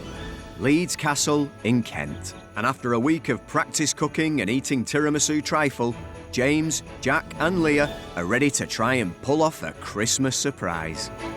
I can't believe we're here. 2 weeks ago, their limit was beans on toast, but today they will attempt to cook a Christmas feast for 15 people. And the guests of honour will be their mums, Alison and Kaz. I think Mum like the alley, I think they're in a dream. The mums are totally unaware of what's going on. They've just been told to arrive at 6 p.m. OK, you ready? Ready as I'll ever be. Let's refresh and get going. Got everything you need? No. I feel a bit of pressure. Just want it to be perfect. Inside, I'm bricking it. I am so nervous, but really, really excited. I'm determined to get my tiramisu perfect. I just hope the two boys don't screw up again. Good luck, mate. Yeah. All I'm thinking is don't forget the horseradish. Jack, don't forget the horseradish, don't forget the horseradish. It's been hard to keep it a secret from my mum. Every time I see her, I just want to tell her everything that I've been doing. Thankfully, I could tell her today. Right, so I'm just going to weigh everything out. I think that's what mucked me up last time. To succeed, Jack must produce a perfect pâté. James has to cook up a faultless ham, and Leah is in charge of a top-notch tiramisu trifle. Obviously, Christmas, we just sort of get to enjoy the food. You just don't realise how much work is involved in it. You know, it's not a nice, relaxing day for my mum normally, clearly. Right. Mary said to keep working it as I'm stirring it. So that went really lumpy last time. There might be a lot to do, but the cavalry are on their way, in the form of Mary and her helpers. So, are you feeling Christmassy? I think it's the perfect day for a festive feast. How have they been getting on with the preparations? There were lots of mistakes in the practice, but let's hope they get it right. It's a little bit more frightening for them today because it's not their own kitchen. So I think that will be hard for them. And the thing is, we have to remember, Mary, they cook in your recipes. They're bound to be feeling the pressure. Oh, is it on? Yeah, it's not even plugged in. It's Jack's nemesis, the food processor. There we go. I'm a bit anxious about getting it done in time. Because ours need to go in the fridge and that for Set quite in a the while, fridge, don't yeah, they? So we exactly. need to get it done. I never thought I'd be doing anything like this. Jack has his ingredients right this time, but he's starting to fall behind, as is James. Oh, it's quite heavy. I've taken it slowly, read the recipe correctly. I better get cracking, don't I? Meanwhile, Leah is preparing the layers for her tiramisu trifle. I'm looking for small mountains. We start off slow and then work our way up. While the cousins struggle in the kitchen, Mary's keen to make sure the rest of the feast is in order. Your task was to go and get some wonderful chocolates. So we decided on truffles, because you like a truffle, don't you? Oh, I do, and also there's a bit of booze in there. Well, exactly. So I made them into Christmas puddings. You made them? I know. Look, they're in this box. Da, da, da, da, da, da, da. Oh, they look special. But while we were at the chocolate shop, we thought we could get something nice for Mary. Oh, good. What is Well, look at this beauty, Mary. It's a portrait of Patrick and me in chocolate. Who wouldn't want such a gift? My little friends, my little fevers. Oh, isn't that lovely? Actually, I do think it looks like you, Alex. It does. I mean, Patrick, I'm not so sure about your beard. I'm very touched that you should think of that. Patrick, I asked you to go and find some drink for this festive occasion. How did you get on? Well, Mary, we went one step further. Gracious. We've bejazzled you a gigantic bottle of fizz. Look, Mary Berry's festive feast. Yes. There it is. We spared no expense on the No. glitter. I mean, this is double dipped. And it's sparkling, and I can't wait to open it. Nice and cold, please. You'll need a heck of a fridge to put that in. Luckily, we've got a castle-sized kitchen. So we're all right. But the novice cooks will need more than a big kitchen if they are to pull off the most important meal of the year. The pressure is raising, definitely. This is where we want it to be spot on. Mary makes these things look very, very easy. When you're actually doing it, it's not as easy as it looks, so. Right, I think chocolate is done. With things starting to heat up in the kitchen, Mary and her helpers have arrived at Leeds Castle to provide support. Hello, Mary. Hello, how are things? Not too bad. Everybody's busy. Hello. I'm going to see how Jack is right Okay. here. Right. Oh, can I see what you're doing? Right, Jack, this is the real thing. How's it going? It is stressful. Looks as though you're doing the right thing. It You had feels a like bit of a it. trouble when you were doing it in practice. Yeah, just a little bit. The yeah, horseradish. I forgot the horseradish. Well, that looks pretty good. You've got the watercress layer there, Yep. and last the bit, yeah. actual consistency looks good. The pâté might be taking shape, but he's running so far behind, he won't have time to chill it. It's a good idea to have chilled it for 5 hours, but in Correct. fact, you're not going to be able to do that. So pop it in the freezer, Yes. which will really firm it up. Well, I'm going to leave you and see how the others are getting on. Thanks, Mary. But get a move on, because it's got to get chilled. It will do. While Jack is racing to get his pâté set, James is trying to create a sticky glaze, something he failed to do at home. James, how's it going? Because it's all very last minute, it is a bit of pressure. You've managed to get I know. beautiful round. You impressed with it? I am impressed. We'll have no mistakes. No mistakes allowed this time. With the guests due to arrive any minute, Mary has tasked Patrick with making sure the dining room is fit for a very special festive feast. Meanwhile, Alex is on hand to help Leah with the layering up of her tiramisu trifle. These look nice, don't they? Yeah, yeah. Can you tasty. just... Oh, I'll just do another one. Oh, sorry. They're really nice, aren't they? They're good, yeah, yeah. Very nice. I mean, what I haven't told you, I'm kind of his level. you know, beans on toast. No. Yeah. And I was There really you go. grateful for your help until you told me you had no cooking Well, I skills. mean, it's just, you know, it's me or nothing. So does this now go in here? No more brandy. But a little drop, is it? It's not on Mary's recipe. Right, it's not on Mary's recipe. Don't do it. If it's not on the recipe, don't do it. Right, okay. So, like, all of that can go on. Okay, all of it? Oh, no, Oh, sorry. What? What? No, it's not. I've got to add to chocolate. Let me read. Let me...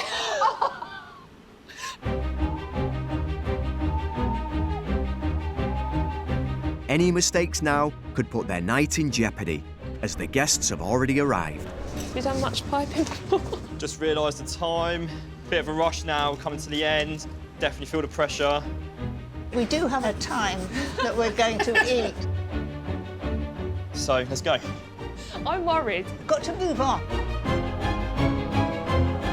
I don't actually know until it's turned over. I'll go and pop it in the fridge. I guess we just have to wait and see.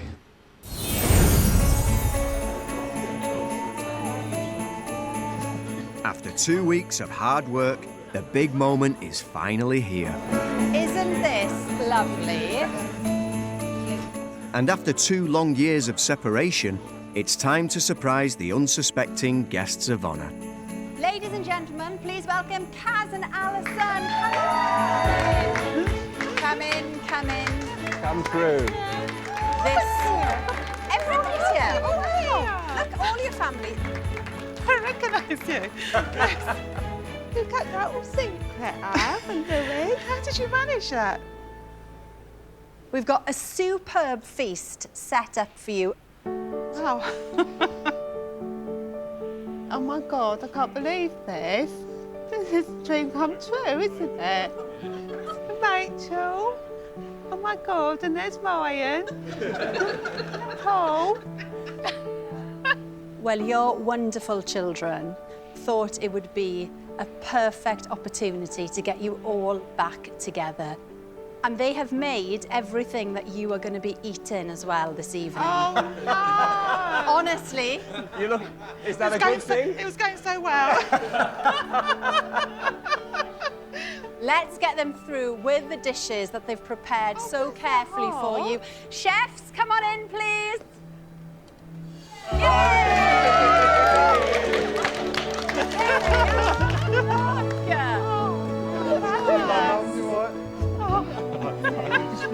There you go. It's so suave. Oh, yeah. Cheers, Mum. Lovely. So what do you think then? I mean, obviously the proof is in the tasting, but it looks superb, doesn't it? Yeah. Have you done that here? Yeah. Tell us, wow, really? The whole lot? Now, this is the thing, though. They haven't got that much form in the kitchen before now.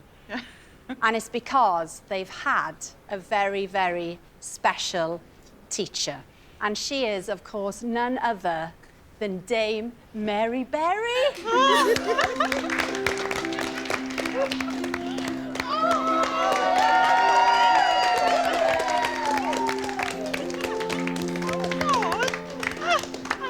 I watch all your programmes.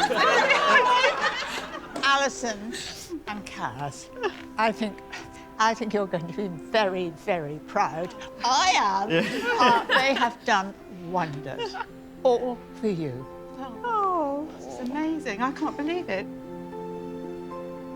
Last year was extremely tough for all of us, and so we just wanted to say thank you. So, Mum, Auntie Kaz, this is a massive surprise that us three have put together just for you. Ever since I can remember, you just made Christmases so special for the whole family, and you know it's our turn to do something for you two, and you deserve it. So, yeah.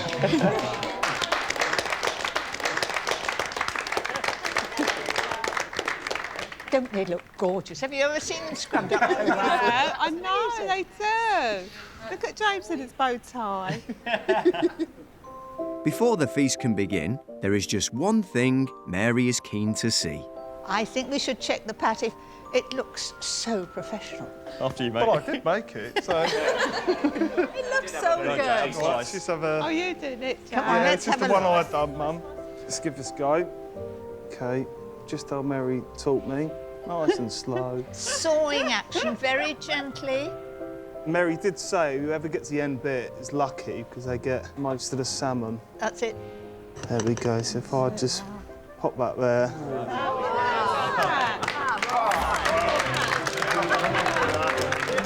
I'm happy with that. Right, you can have a drink now. Did you do all of that? Yeah. I told you she wouldn't believe me. Are you surprised? Just so grateful and, oh, we've just got such a lovely family. Overwhelming. Really have. LA. Crying. Don't start me off. So lucky. Yeah. I can't believe it. I think that's sheer perfection, and you should be very, very proud. Thank you. You may not believe that they did it, but I've got the proof here, so you can see that it hasn't all been good. So can I pass down to you? Mary has put together a memento of their experience, filled with family photos and pictures of their time together. Oh, I treasure this. It's just overwhelming, isn't it? Yeah. Merry Christmas, everybody. Merry Christmas. Thank you. With the party off to a fantastic start, Mary and her helpers' work is done. And it's time for the family to get stuck in. Yeah, I love it. It's like a banquet. Are you okay? You've done so good, Jack. Honestly, mate, tip top. Yeah. Like, tip top. Yeah, boy. To see the smile on my auntie and my mum's face has just been, it's been fantastic. They're having a laugh, having some good food that we made. It's mental. This is just literally what Christmas is about. I'll give you the recipe. Don't think you ever thought you'd hear Jack say that, did you? I have enjoyed cooking. I think it's something I will do a lot more now. And I hope it's all for you. All of it. You deserve it. Thank you, Jack. Mary and her helpers can start the journey home, safe in the knowledge it's a job well done, leaving the cousins to their family time. Well, who would have believed it? 3 novices making this festive meal for their mums. And on the day, they remembered everything, and it looked so professional. Really did. It's been fun being your helper, honestly. The pub. Come on, Pub. off we go. Right, pub. I take it we're all pretty peckish. Yeah. With the feast in full swing, James is serving his ham. Right, now for the magic moment. Carving time. No pressure. No pressure. Oh, well done. This is a moment I will cherish. I was apprehensive about it. It's incredible. Awesome, mate. I'm well chuffed with it. I think Mary's impressed as well, so what more could I ask for? It's lovely. Yeah? You're expecting it every year now. It's delicious. Thank you. Are you shocked, Mum? It's really nice, isn't it, Elle? Lovely. So fortunate to get a whole family in one room. I think my mum and Auntie Kaz are overwhelmed. Yeah.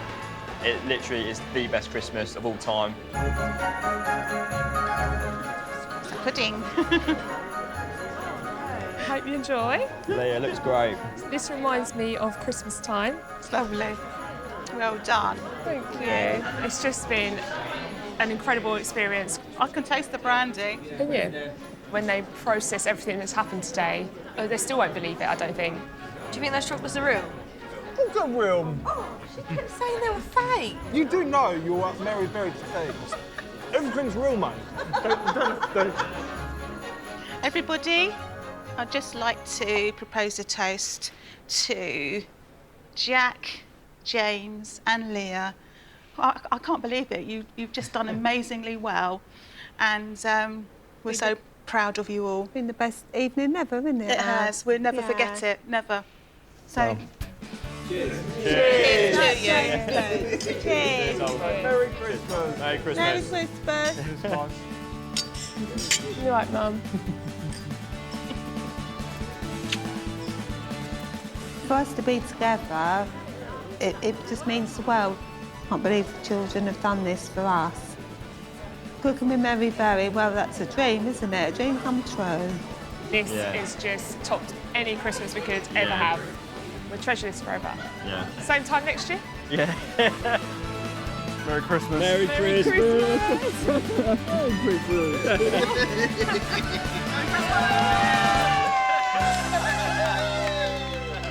Happy Christmas to you. Happy Christmas. And thanks for all your help, My both pleasure. of you. Happy Christmas. It's made it fun. I've got a game for us, okay? You? Yeah. Mary, are you ready? I am now. Okay, don't have a look, okay? Here we go.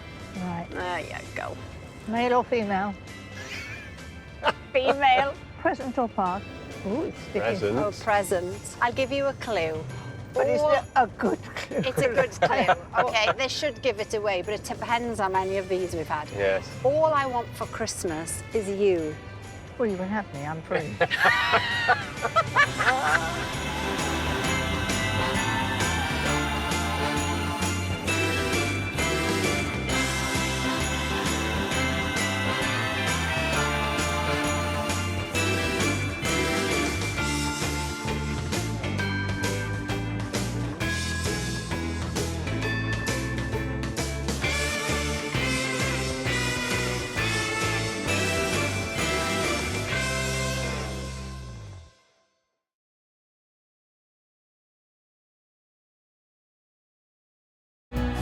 It's time to celebrate. After 2 years, friends and families can once again get together over food. But some of us may have forgotten the basics. There's just too much to do. Like, it's a 2-page recipe. And if you can't cook, Oh my God, look at the mess I'm getting. a special dinner Oh no, sliding off. can be memorable That's not supposed to be crispy. for all the wrong reasons. What temperature was the oven meant to be set on? 200. Hello, girls. Hi, Mary. So thankfully, Dame Mary Berry is coming to the rescue, Just remember, I'm by your side. teaching 3 hapless cooks Oh, am I doing? What do you mean? This is your cake. how to make an incredible birthday feast It's got to be memorable and special. Just what Mark deserves. Hello. with help from celebrity friends, If you need morale I can give you. hard work, Right, this is the bit I'm worried about. The panic sets in now. and a touch of sparkle. It's going to make him feel really special. Can they surprise a loved one Do you know these people? No, I don't. with a birthday feast to remember? I feel like if anyone can do it, Mary, it's you.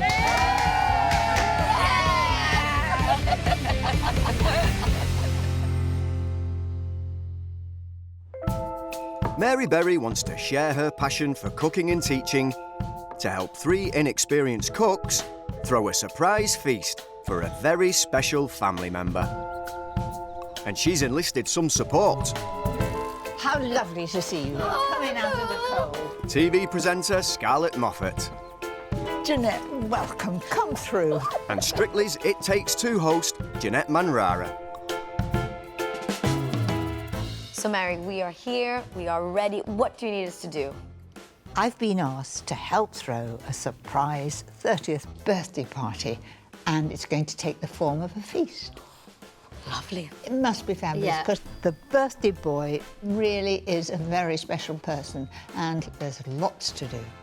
The ladies really are novice cooks, so I've got to teach them, because I want them to be proud, and I want them to feel that they're doing their very best. So, Mary, what can we do to help? I want you to do all the little extras, and I'd also need your help on the day. Oh, okay. We can do that. Would you like to meet them? Yes, I've please. got them right here. I'm not very technical, but there you are. Rima, Diane and Noreen from Northolt in West London have asked for Mary's help to surprise someone very special. Rima has been married to her childhood sweetheart Mark for 5 years. I met Mark when I was in high school, so we've known each other a long, long time. We're best friends for many years. She wants to cook him a belated birthday feast he won't forget. Close friend Noreen and mother-in-law Diane are going to help her pull it off. Mark is, I guess the easiest way of saying it, is just generally a really wonderful, lovely person. We couldn't celebrate Mark's 30th birthday because of lockdown. And this was my little attempt at celebrating during lockdown at home. We'd like to celebrate his 30th properly. Mark and Rima's close friend Noreen has known the couple since college. We became good friends very, very quickly, and I knew that this would probably be a friendship that would last a lifetime. And Noreen is very much part of the family. They're like my own daughters. Sometimes I've got to rein them in a little bit because they do keep giggling all the time. Best friends since they were young, Rima and Mark's relationship is unique. They live together, they work together, they have the same friendship groups, and their relationship is so strong. I could not think of two better suited people. Isn't that lovely? However, this party is about more than just a missed 30th birthday. When Mark was 17, he kept having quite a few colds, sore throats. We were always at the doctor's. One day, they rushed him to hospital. They found out that he had lupus. Lupus is effectively where your body starts attacking itself. His body was attacking his kidneys. I was really, really frightened for him. I wanted it to happen to me and not Mark. Mark's condition gradually worsened, and 3 years ago, he needed a kidney transplant. Luckily, we had quite a few people who stepped up to the plate and made that selfless decision to offer their kidney to him. Both Diane and Noreen were some of the first to step forward. I didn't even think about it. I was right there to offer it to him if it was a match. Thankfully, Mark found the perfect donor in younger brother Jason, and the transplant went ahead. I think for Diane, I'll be honest, I can't even imagine what it was like. It's two sons having to undergo such a huge operation. I just remember rushing over and just, being able to hold onto his hand and just that relief that the transplant was over and now it was the recovery process. As Mark's health improved, he was able to restart the teacher training course he'd had to stop due to illness. He was so dedicated and he wanted to make sure that he finished it. But when the pandemic hit, it threw everything back into turmoil. Mark was automatically told to shield and he contracted a type of pneumonia. He was in ICU and no one could visit him. Mark says that was one of the toughest moments of his life.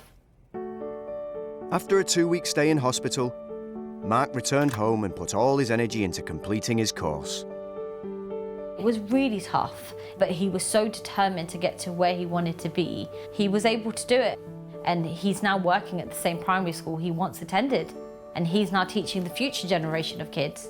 And we're so proud of him because of that. I take my hat off to him because I actually used to be a primary school teacher, and the teacher training is so hard. So for him to go through all of that and still complete it, he's amazing. We would really love to be able to hold the celebration for him, to just show him how much we care for him. There's just one problem when it comes to the feast. My cooking skills are like zero. Once I made a chicken biryani and there was so much chili in it that no one could eat it and it all ended up in the bin. I kid you not, Mark's had to teach me how to boil pasta. Despite their lack of culinary skills, together they're determined to make Mark's belated birthday one to remember. Mark is an absolutely incredible person and so selfless. This is not just a celebration for Mark's 30th.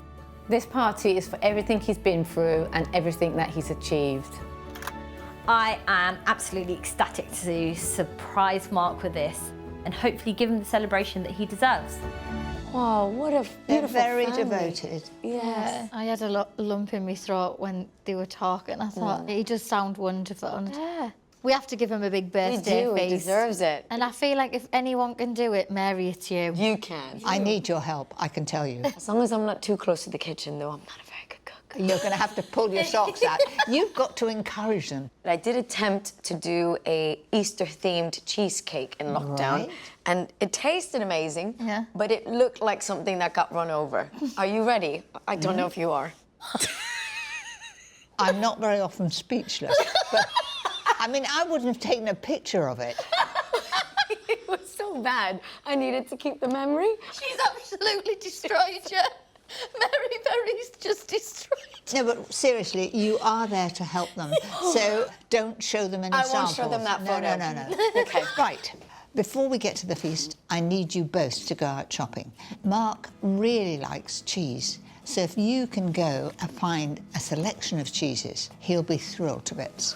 Oh, I think I can do that. Yeah. I'm a bit of a wine and cheese girl myself. I didn't say wine, I said cheese. We're going to be a good team together. Yes. We can be the cheerleaders. Team Mark. Team Mark. With the surprise celebration just 2 weeks away, Rima, Diane and Noreen are all en route to Mary's for their cooking class. So excited. And the pressure is mounting. I'm nervous more than anything. Do we curtsy or do we bow? There'll be no time for formalities, as Dame Mary has an elaborate set of recipes lined up for them. To get the party started, blinis with 3 lovely toppings. For our centrepiece, salmon en croute. This is my go-to dish when I've got a crowd. And it wouldn't be a birthday without a cake, and I've got a rich, indulgent chocolate cake with chocolate ganache icing. It really is stunning. I want to get there and start. Yeah. I think we're going to shock her. Yeah, we are. With the novice cooks minutes away, and Scarlett and Jeanette sniffing out the best cheese, changed and ready, Mary's making the final preparations in the kitchen. Hello, girls. Hi, Mary. It's a gorgeous day, but come and have a cup of coffee. Thank you. Yes, thank you. Welcome. Thank you. Lovely to be here. Now, Dan, Noreen and Rima, we're going to celebrate Mark's birthday. Yes. It's his 30th birthday, isn't it? It is, yes. And it sounds as though he well deserves it. Definitely. And you are going to do the cooking. Yes. So you've really got to show off for this. We do, yeah. And it's got to be memorable and special. Exactly. Just what Mark deserves. We've got 3 courses. We've got blinis. Do you make canapés at home? No, never. They're like little pancakes. I Okay. promise you aren't too difficult. And then we've got salmon en croute. Does that put the fear into you? Yes, it does. I'm the one that's going to be doing that one. So who's going to do the chocolate cake then? The wife. The wife. She'll be the one to ruin the birthday. Yeah. Just remember, I'm by your side. It will help if you write down things in notebooks. So when you get stuck making something, you'll have the recipe. Shall we start off by making the canapés? Yes, we can do this. To get the party feast started, I've chosen a trio of canapés: pea, feta and radish, avocado, tomato and olive, and ginger and chilli prawn. It's best to get all the toppings made first. For the pea, I've already boiled 100 grams of petit pois with a finely chopped shallot for 3 minutes. I'm going to mash that down with a little mayonnaise, and that just holds it all together. We'll have a bit of pepper and salt. Mark does the cooking, I gather, is that right? Yeah, I'm not going to lie, it was very easy to say yes when he asked me to marry him, knowing that I would have a personal chef for the rest of my life. Yeah. That's it. I think that'll be delicious. I want you to cut some of these radishes into little discs. She's doing well. Good with precision. No injuries so far. And a radish gives a lovely bit of colour and it gives it crunch. That's it. And that's what we need. And we've got texture with the feta cheese too. When we're cooking for a party, it's a good idea to get everything ready. And so if I've got all my fillings ready, then I can set to and make my blinis. Makes it simpler, I guess, if you've got everything prepared beforehand. I'm going to put that back over there. And now we're going to do avocado, tomato and olive. I'll show you how I prepare the avocado. Use a ripe avocado, but you don't want it too soft. So I'm going to cut that in half. This is just perfect. Then I'm going to take the stone out. Don't do it from high up. Just do a firm one down and it will go into the stone and I'll give it a twist. Oh, wow. It's easy. Come out. Comes out. Wow. That's a good tip. I am amazed. Yeah. Scoop it out, wriggle it to the end. Noreen, looks like it's your turn. Scoop it underneath, wriggle it to the end. Oh, well done, Noreen. Good job. In one. Good job. Yes. That was very, very good, Yeah, it wasn't was, wasn't it? Mash that down and we'll add a little lemon juice to it. The lemon juice will stop it discolouring. Make a note of that. Yes, lemon juice. Season, then simply halve the cherry tomatoes along with some pitted olives. And that's all the prep done for the second blini. Our next topping is prawn, ginger and chilli. I've never cooked prawns before. I'm very nervous about this. I'm not asking you to cook prawns, they're already prepared. All Noreen needs to do is to make the dressing, which starts with 2 tablespoons of sweet chilli sauce. I love sweet chilli sauce. I do too. I do. Half a teaspoon of finely grated ginger, a little salt and pepper, and they're done. Now just chop some chives for the finishing touch, and that's all the elements prepped and ready to go. So we're going to do something that you've never done before, blinis. Here we go. Yes. To start with, we're going to use self-raising flour, and I've got 100 grams here into the bowl. Half a teaspoon of bicarb. That just gives extra lift, and it also makes them more moist. Lovely. 2 eggs. Oh, you've done that before, haven't you? And then 75 ml of milk, and just whisk that now. As long as the milk is cold, it will come smooth very down. Oh, that's interesting to know. Perfect. Hope you're not going to forget this, Noreen. Finish with salt and pepper and the chives. It's going to look very posh. Do you think he's going to be impressed? He's going to be absolutely, impressed. he will That's be. ready, we're done. Let's go and cook them. Oil in the bottom, like that. I'm going to take a teaspoon into the pan. You should get about 10 in here. On pancake day, would you make the batter for that? No, I use the packet mix. For someone who does everything from packets at home, I'm beginning to convert you. This smells delicious. One more just there, and I think we're doing well. Once the bubbles appear on the top, they're ready to flip. Perfect colour, and they're done. And when they're freshly made, they're lovely and soft. So make them on the day of the feast, and then just top them. Those look really good. Smells absolutely delicious. Now this recipe will bake about 40, so you're going to have to make a few batches, because I know there'll be tasting sessions on the way. Yeah, that'd be nice. Blinis cooled, we're ready to assemble. So let's start with the pea and feta. A little bit of feta on one side, and then the precision sliced radish.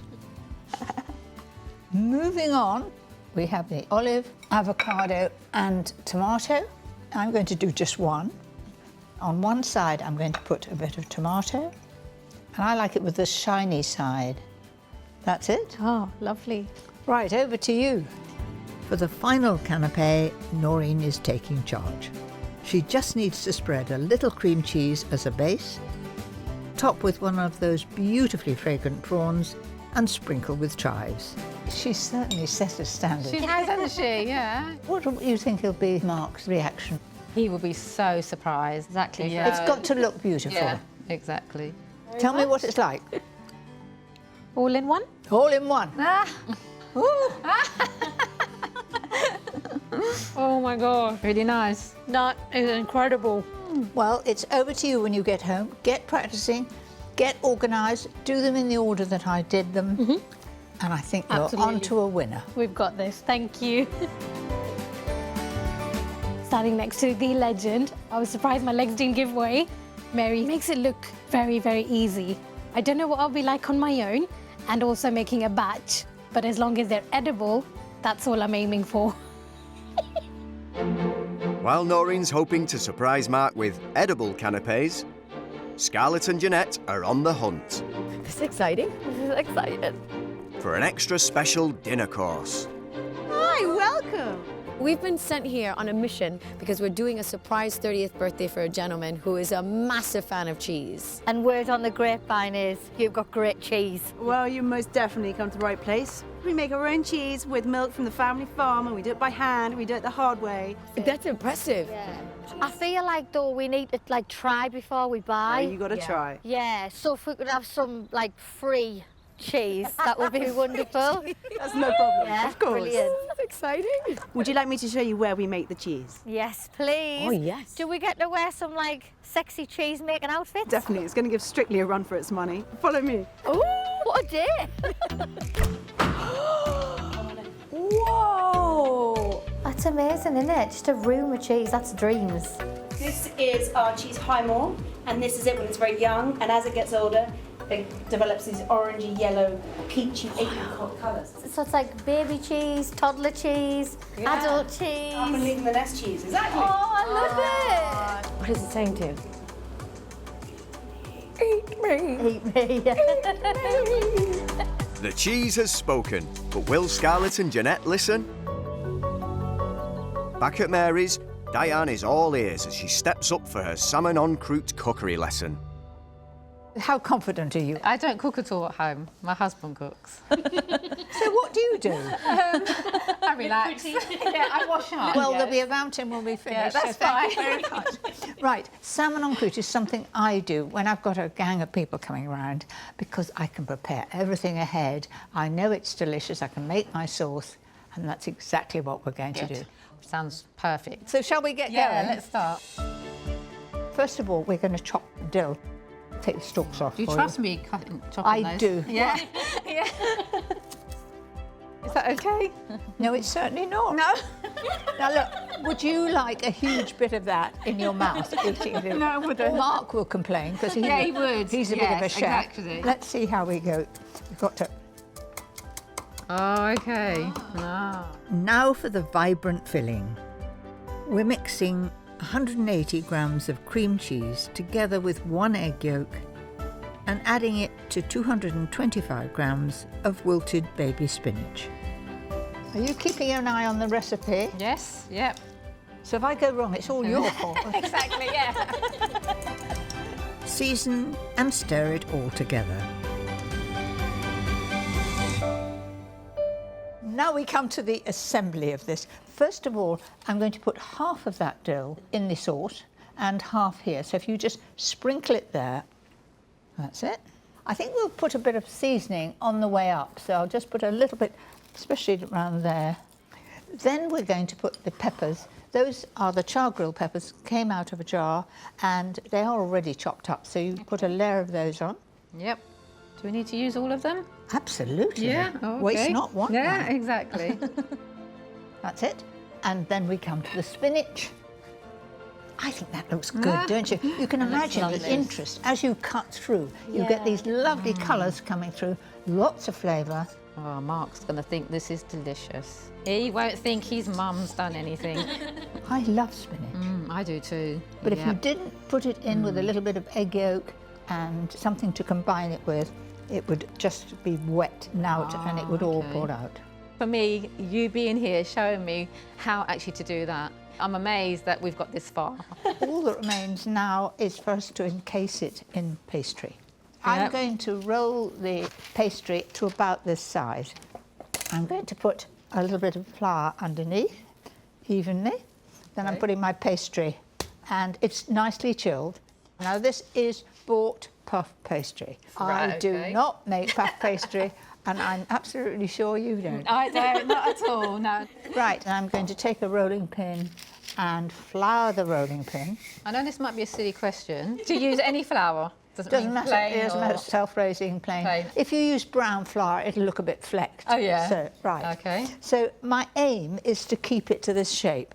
If you roll it like that and like that, it will be all over the place. So let's roll it that way or that way. Okay. And I'm putting my full weight on top, like that. You're not getting away with it. You're going to do it in a minute. And keep it in the middle of the paper. Okay. And then I can turn the paper around. Right. Again, in the middle, like that. How about you have a roll and I'm keeping my beady eye on you? I was going to say, are you going to trust me? Perhaps the least experienced of the three. So we need it this size? We do. I'll need to work on Diane's confidence as much as her cookery skills. I can't believe it's going to get to that size. Shall I have a little go? Let's have a go. I haven't got patience. Well, you can find some. Yeah. Just remember, this party is for Mark. Yeah, and exactly. He would like to think that you've put a lot of love and care into this. Exactly. Do we think that's good, team? Yay! Yay! We're a good team, aren't we, Mary? Mary did most of the work. Time to put our teamwork to the test and transfer the salmon. Yeah. Perfect! With beaten egg and a little milk, brush the edges to help seal the pastry parcel, then it's time to fold up. Take that up, right up like that. And I'm just going to put a little bit more there. Wow, it looks amazing. Then I'm going to lift that over the top there, like that. Just turning it back a bit. Carefully lift that up. That's it. There you go. Pinch it along. Yeah. That's it. And then you can just twist it. When I get to halfway, you're taking it. What do you think? I think she's doing brilliant. Am I? Yeah. That really is very, very good. And then I've got a bit of extra pastry here, and we'll cut some stars. Okay. I managed that, didn't I? We've got more to do than this. Right, so we're going to brush this all over. The egg mix will give it a lovely shine. Then we'll put the stars on.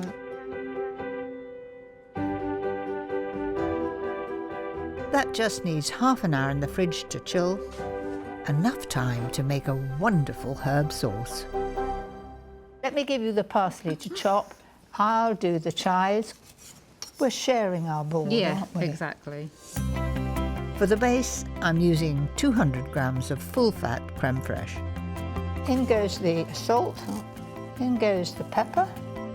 Next, add a dash of sugar along with the parsley, chives and reserved dill, followed by the chopped spring onion and the juice of half a lemon. Then stir that all in. Yep. So that's an easy sauce. There we go. That looks lovely. She's got a lovely smile on her face now because she feels her job is done. I know, I feel like you're almost there. There we are. Brilliant. And the salmon has had just over 35 minutes in the fridge, so into the oven. We're popping that into a 200-fan oven for about 35 minutes. Transferring the salmon onto a nice hot tray so there's no soggy bottom.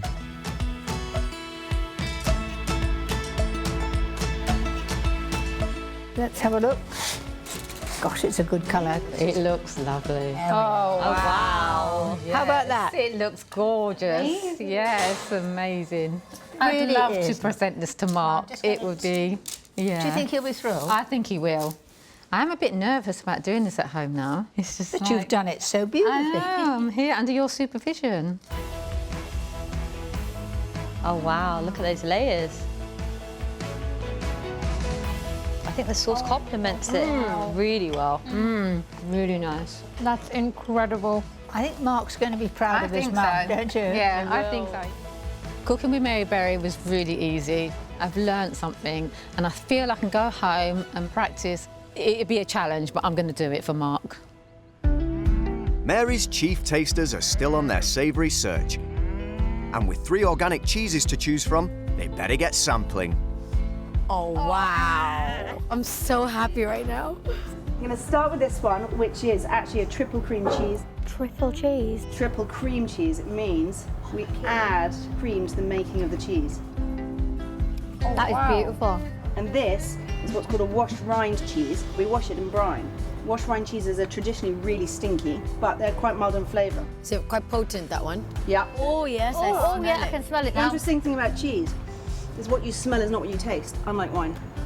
That is unbelievable. Really like creamy, actually. It's really good melted as well. Do you mind if I try another one just to test? Because obviously I need to check that Mark will like it, do you know what I mean? I'll just try it with a bit of a crack. And this is the 7-month-old cheese. This is the 7-month-old, and this one is aged in hay.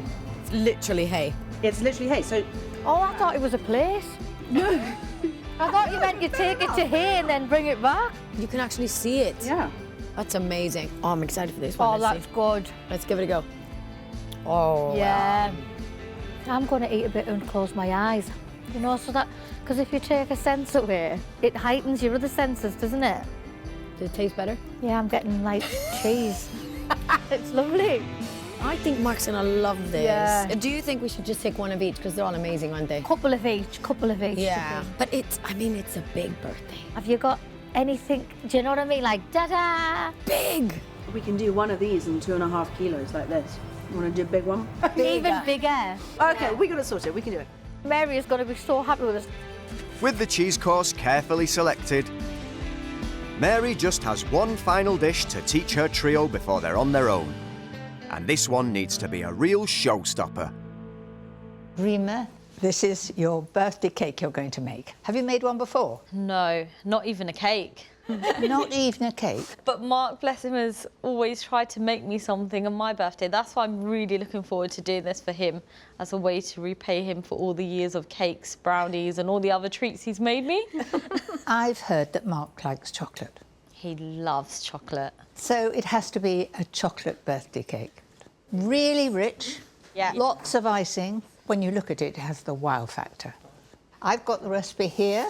All you have to do is to follow it, because we want it to be perfect. Exactly. And you've got time to practice when you get home. Thank the Lord, yes.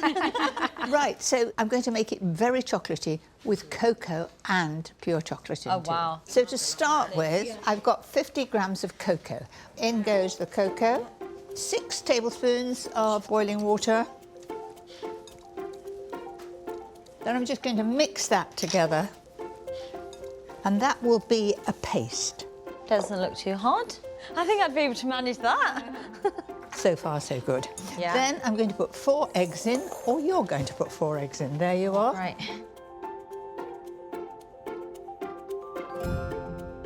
Okay, one more to go.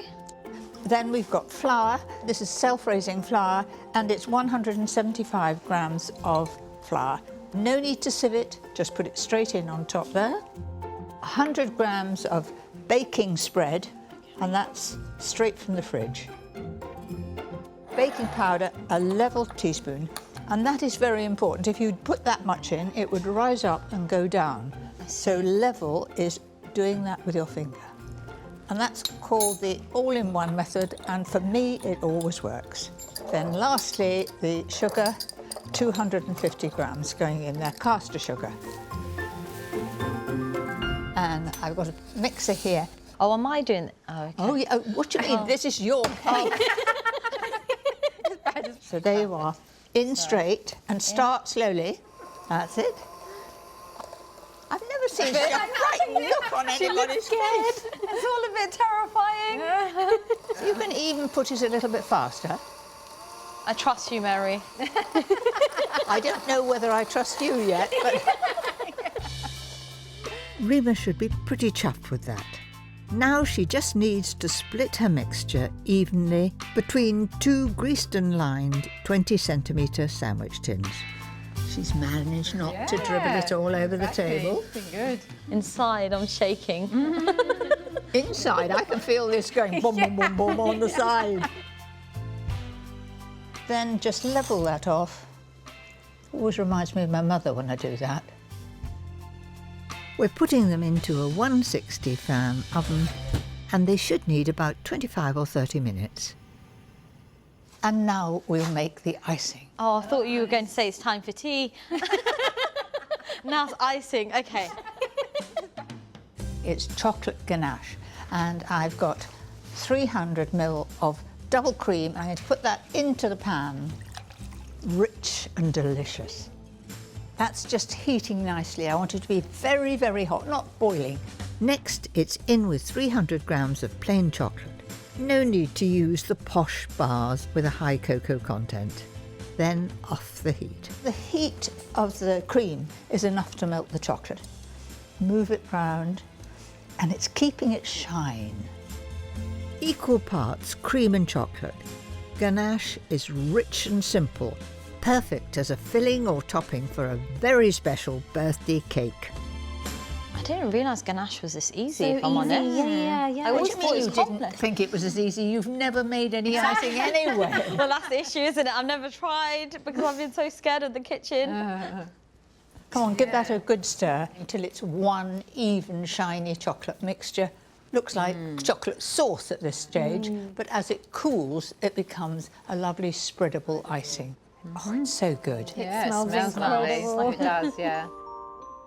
The cakes have had their time, and they're beautifully risen and shrinking away from the sides of the tin. They look pretty good, don't they? Yeah, they do. Turn them onto a rack so they can be fully cooled before we spread the icing. Wow, they look nice.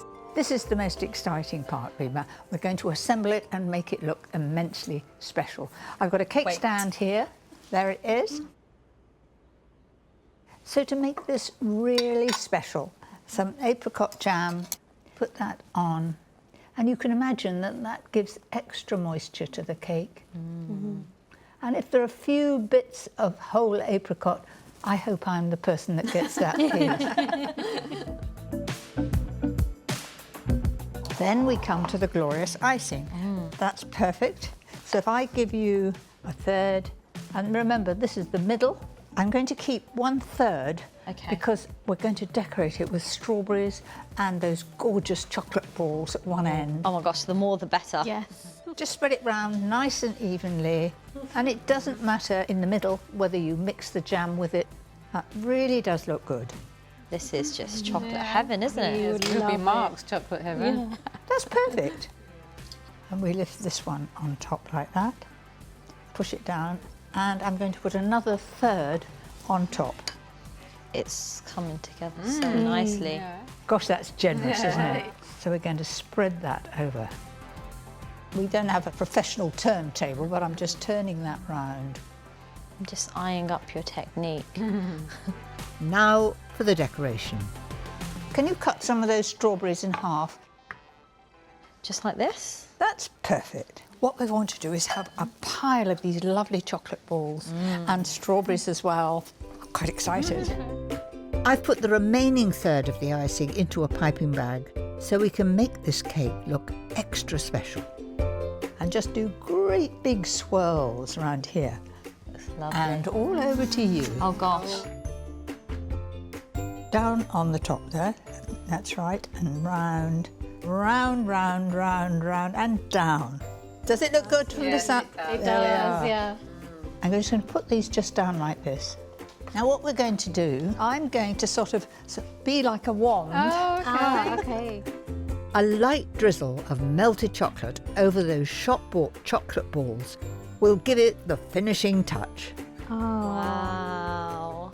Now you are going to do the others. Okay, I'm ready.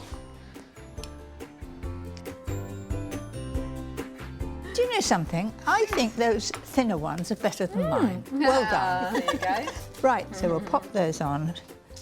You put some on. I'm nervous. Well done. Now we want the strawberries. Use your artistic temperament. This is a touch of luxury, isn't it? It looks so professional. Yeah. We've done all right, I haven't think we? we've done amazing. I made my first birthday cake!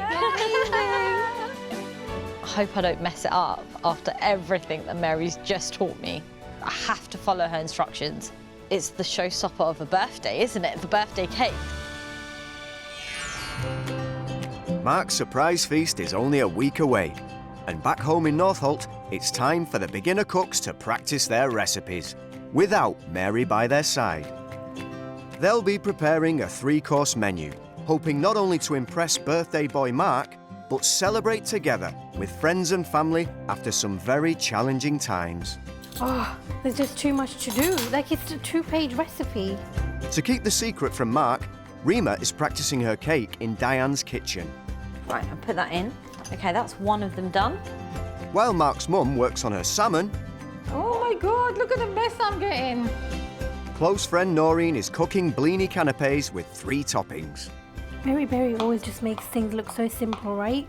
But when you're on your own, it doesn't feel easy at all. Something's gone wrong here. This is 200 grams. I know. And look, I'm up to 176. To settle their nerves, Mary has sent them each a message. Hi, Noreen. Good luck with those blinis. They've got to be all the same size consistently, so do your best. Hello, Diane. Remember to roll the pastry out big enough to take that salmon. You can't change it at the last moment. Rima, I'm sure Mark is going to be thrilled to bits with that chocolate cake you're going to make him. Make sure that the icing is beautifully smooth before you put it on the cake. It's like there's a little Mary looming over me, telling me what to do and reminding me, yeah. Before I met Mary, I didn't even know what Bellini was. And now, that's all I've been thinking about. To pull off their birthday surprise... Oh, Rima, should you be sieving the flour? Some of them are genuinely burnt. I think I'm ruining my pan. The novices will need to remember everything Mary taught them. Now I'm dreading this other bit, pastry. That's not supposed to be crispy. It's meant to be soft like pancakes, she said. And despite a few early setbacks... I think that's good to go, but I'm not Mary. Is this smooth? Oh, yeah, that looks really good, Rima. Yeah. The dishes are beginning to come together. Oh my gosh, it's all coming out. This is where Mary told me off because she said I made a mess and it went everywhere. With sponge cakes in, the spotlight's on Diane's salmon. Oh, this is going to be fun. It's getting bigger. Yeah. It's not getting square, though, like Mary's was. So if I go this side and then you go that side, and then we can slide it on there. Yes. Look at that. Oh no, is that too much flour? Nah, oh my God, it came. What are you doing? And when it comes to the finer details... Oh, too much. I feel like this mixture is a little bit watery. It doesn't look creamy. Noreen's not the only one missing the mark. Here we go. I'm actually worried that this is a bit too runny. Mary's was not this runny. Yeah. I might just stick it in the fridge. I know she said not to. Oh my gosh, Rima, it's ready. Woohoo! Mark will be so proud of me. This is not what Mary's one looked like. What temperature was the oven meant to be set on? 200. And voila. Not as pretty as Mary Berry's, but definitely edible. Oh no, that does not taste like what Mary Berry made. Having gone rogue with Mary's foolproof ganache... Oh my gosh, it's sliding off. Oh no. Things don't look so sweet for Mark's all-important birthday cake. Rima, I was worried about mine, but looking at yours, I think I got away lightly. Oh, thanks. At least if it looks rubbish but tastes good, you can get away with it. Yeah, but not both. But not both. It looks like the cooks will be dining on crispy canapés and runny cake for the rest of the week. Maybe if I have a bit of strawberry, it will hide the taste. Yeah, hide the taste. The day of the big surprise has arrived. This fantastic feast is not just a belated 30th, but also a celebration of Mark's recovery and his hard-earned teaching career. Mary has organised a stunning riverside venue, the London Rowing Club in Putney. Oh, look, there it is. Oh, wow, yeah. Oh, amazing. Mark will love it. London Rowing Club. He will. Amazing. 2 weeks ago, all Rima, Diane and Noreen could do in the kitchen was wash up. But today, they'll attempt to cook a 3-course menu for a dozen people and their guest of honour. Oh, wow. This is a professional kitchen. Yes. Here's all our ingredients. Now we just need to cook. With nerves already showing in the kitchen, Mary and her happy helpers are en route to offer support. Well, look at us. Aren't we the coolest little girl band? On our way to the party. That's exciting. What will we call our band? The Spice Jar Girls? The Berry Cherries. Berry cherries. Yes, I like Berry that. cherries. The berry cherries. You're the only two who can sing. Oh, but can you dance, Mary? That's the question. No. Oh. Totally unaware of the surprise ahead, all Mark's been told is to meet wife Rima at 5 p.m. So chop chop. I'm right here next you to take you, that Mum. there. I'll get my Got chopping this. board. Yeah.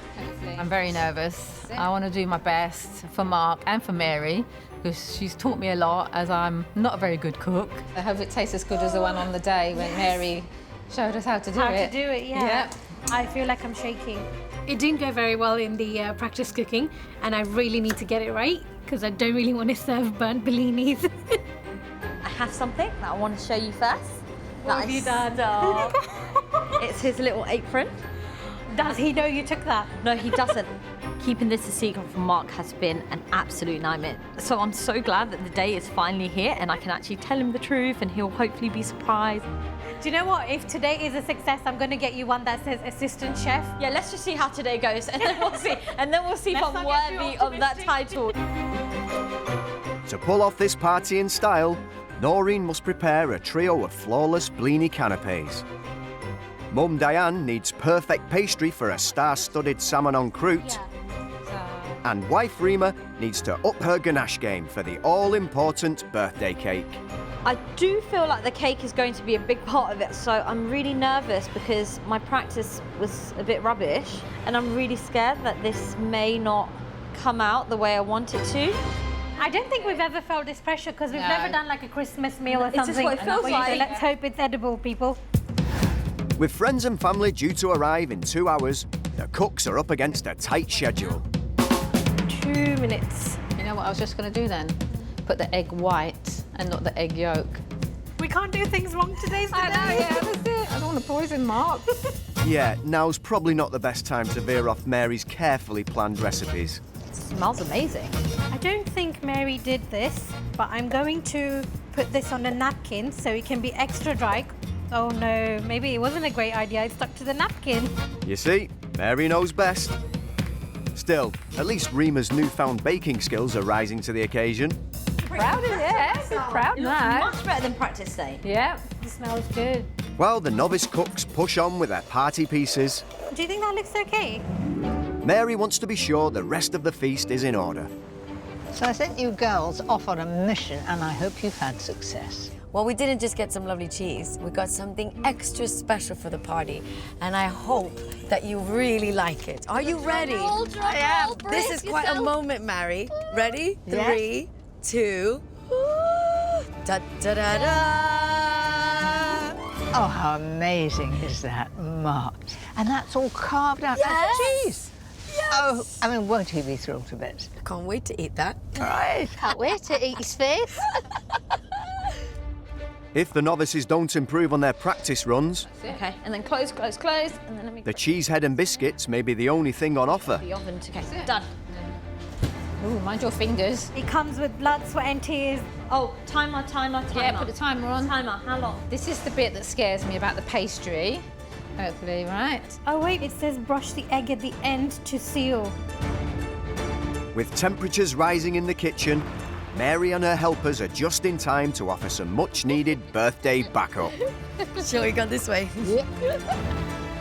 While Scarlett and Jeanette sprinkle some magic at the table, It's gonna make him feel really special. Mary heads straight for the heat of the kitchen. Gosh, it's a hive of activity today. It's all going well. Yes, it is. We're Right. Operation Blinies. Yes. I think my mixture looks okay. Practice makes perfect. Exactly. So today I'll be better. Full of confidence now. Absolutely. Yeah.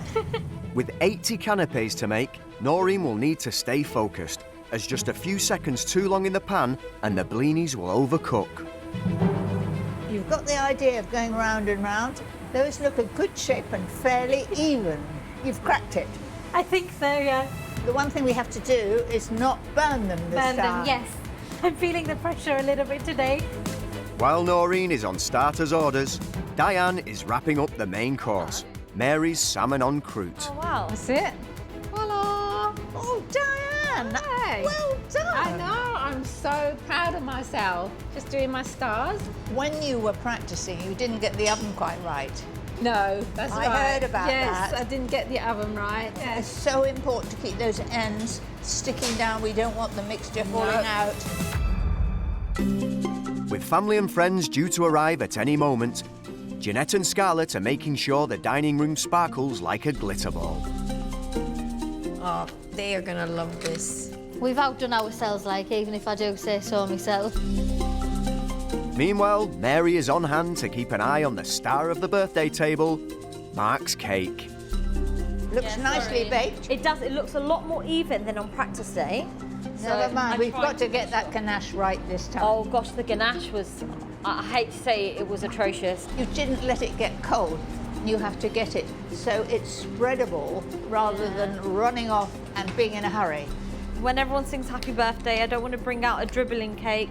I want one that looks perfect and beautiful and what Mark deserves, basically.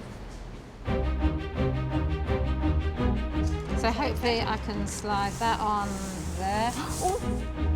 Any slip-ups now could scupper their surprise feast, as downstairs the guests have already arrived.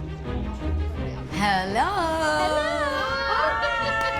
If you need morale, come here. If you need morale I can give you. The pressure's on because he's about to arrive soon. I'm trying to concentrate on not chopping my fingers. We really haven't got a lot of time, have we? I know. The panic sets in now. I'm going to tell you a secret. I don't cook at all either. Now it's almost too thick. It's almost too thick. Okay, we're getting there. You've only got like the crucial bit, the decorating on top. I feel like we're all best just leaving you to it now.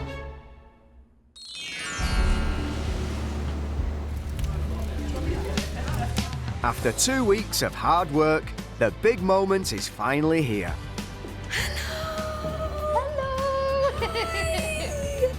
Oh, we've got no tissues in case he cries. We'll have to use a bit of bread. Having waited over a year to celebrate not only Mark's 30th birthday, but his successful kidney transplant and new career, it's time to welcome their unsuspecting guest of honour. I can see shadows moving. Surprise! Oh my days! Mark, there's a little seat for you there. Do you know these people? No, I don't. Mark, we know that you had a big birthday last year, didn't you? Yes. And you didn't get the celebration that you absolutely deserve. So we've gathered here today to celebrate you and your big seriously. 30th birthday. But you may have noticed there's some people missing. Yeah, my wife and my mum. Well, they are the ones that truly put all of this together. Wow. So, shall we bring them out? Yeah! Rima, Diane, and Noreen.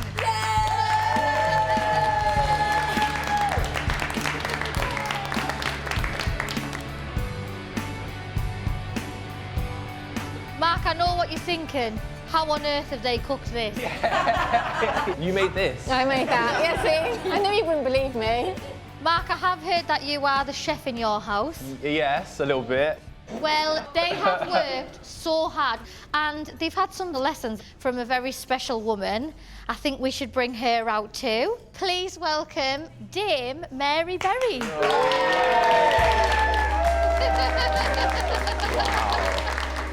Mark. Yes. Hi. Happy 30th Thank birthday. you. Do you know that this wonderful trio here have been cooking and baking away, making a wonderful feast? You've done magnificently, all three of you. Thank you. Mark, you know I hate the kitchen. I know more than anyone how hard the last few years have been for you since the transplant. I'm so grateful that we've all had a chance to come together like this, all our lovely friends and family, to celebrate you and to give you the recognition you deserve for everything that you always do for other people. We love you so much and we've actually missed you so much during this pandemic. Thank you so much, seriously. Mark, you're such a wonderful son. You do so much for everybody else and we just wanted to give something to you. And I just love you with my heart. Thank you for everything you do for me. Thank you. It's the first time the whole family have been together since the beginning of the pandemic, and it's an emotional moment for them all. To see everyone here, like, I can't believe you're here right now, seriously. It's unbelievable. So thank you so much, guys, honestly. Before they tuck into their birthday feast, Mary just wants to check one thing. Diane, come on over, because I want to see a slice of that salmon en croute. Ooh. It's so crisp. I can hear it crackling. Looks good. Look at that. Oh, yes. Full marks for presentation? Yes, it's Yes. like, yes. Look how happy they are. I know, it's lovely, isn't it? 100% Mark deserved today. Impressed? I'm very impressed. Yeah! And what he's gone through and everything he does for everybody else, seeing his face and thinking, oh my gosh, this has been done for me, I don't think he really, really believed it. Mark, we've gathered together here some pictures showing you what really happened. So here you are, and a very happy birthday to you. Thank you so much. Mary has put together a memento celebrating the trio's transformation from kitchen novices to culinary masters, and one or two of their disasters along the way. Oh, wow. Yeah. Wow. Have a wonderful feast. Enjoy the evening. Our work is done. We are off. And Enjoy. being led by our chief dancer. Happy birthday, have a Happy birthday. Mary's worked her magic, but will the fantastic feast meet Chef Mark's high standards? What we've got here are Blinies. Thank you. Enjoy. I've never had one before. Good, Mark? It's so good. Mary Berry has absolutely changed the way I feel about cooking. I realise it's not that difficult. I just need to get out there and do more. I don't know how you kept this as a secret. That's why I've not been talking to you. That's what my dad just said. You keeping a secret, that's a miracle. With all the secrets out, everyone can finally relax and enjoy the party. Mark looks so surprised. I think it was nice for them all to get together, and he's got the day that he deserved. They were so proud bringing in their dishes, and they looked amazing. It was wonderful. With the feast in full swing, Mark gets to taste something he never expected, his mum's cooking. Tell me what you think, Mark. I'm a very honest person. Yeah, I know you are. You can't cook, and this is good cooking, seriously. Yes. I cannot believe you've done this. Thank you. Let's give a round of applause. Thank you. Yeah. It's all about family, isn't it? And those three were devoted. To be honest, the mum's salmon dish, that looked incredible. When you sliced it and we got to see what it looked like on the inside, didn't it look like Looked like perfection? art. It was beautiful. I've cleaned my plate, so you know it's very impressed. While Mark's cheesy doppelganger looks on, ganache mastered, Rima's stunning cake takes centre stage. That looks really nice, Rima. The cake. I know, the cake.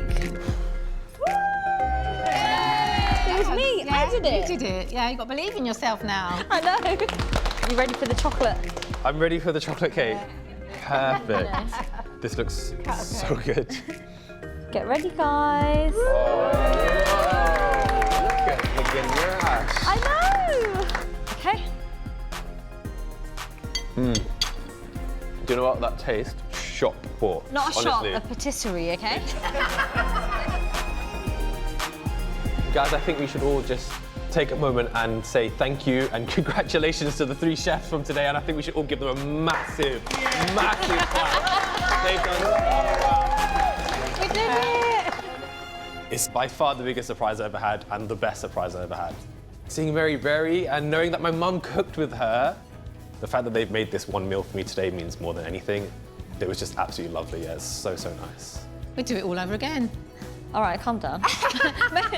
Maybe not straight away. Let's give it a few weeks. I think I need to recover. I think it was a job well done, don't you, Berry Cherries? Job one down. Well done to the Berry Cherries. Cheers. Are we off to the pub now? No, I like to dance. We should go to the club. Shall we? Okay. Yeah!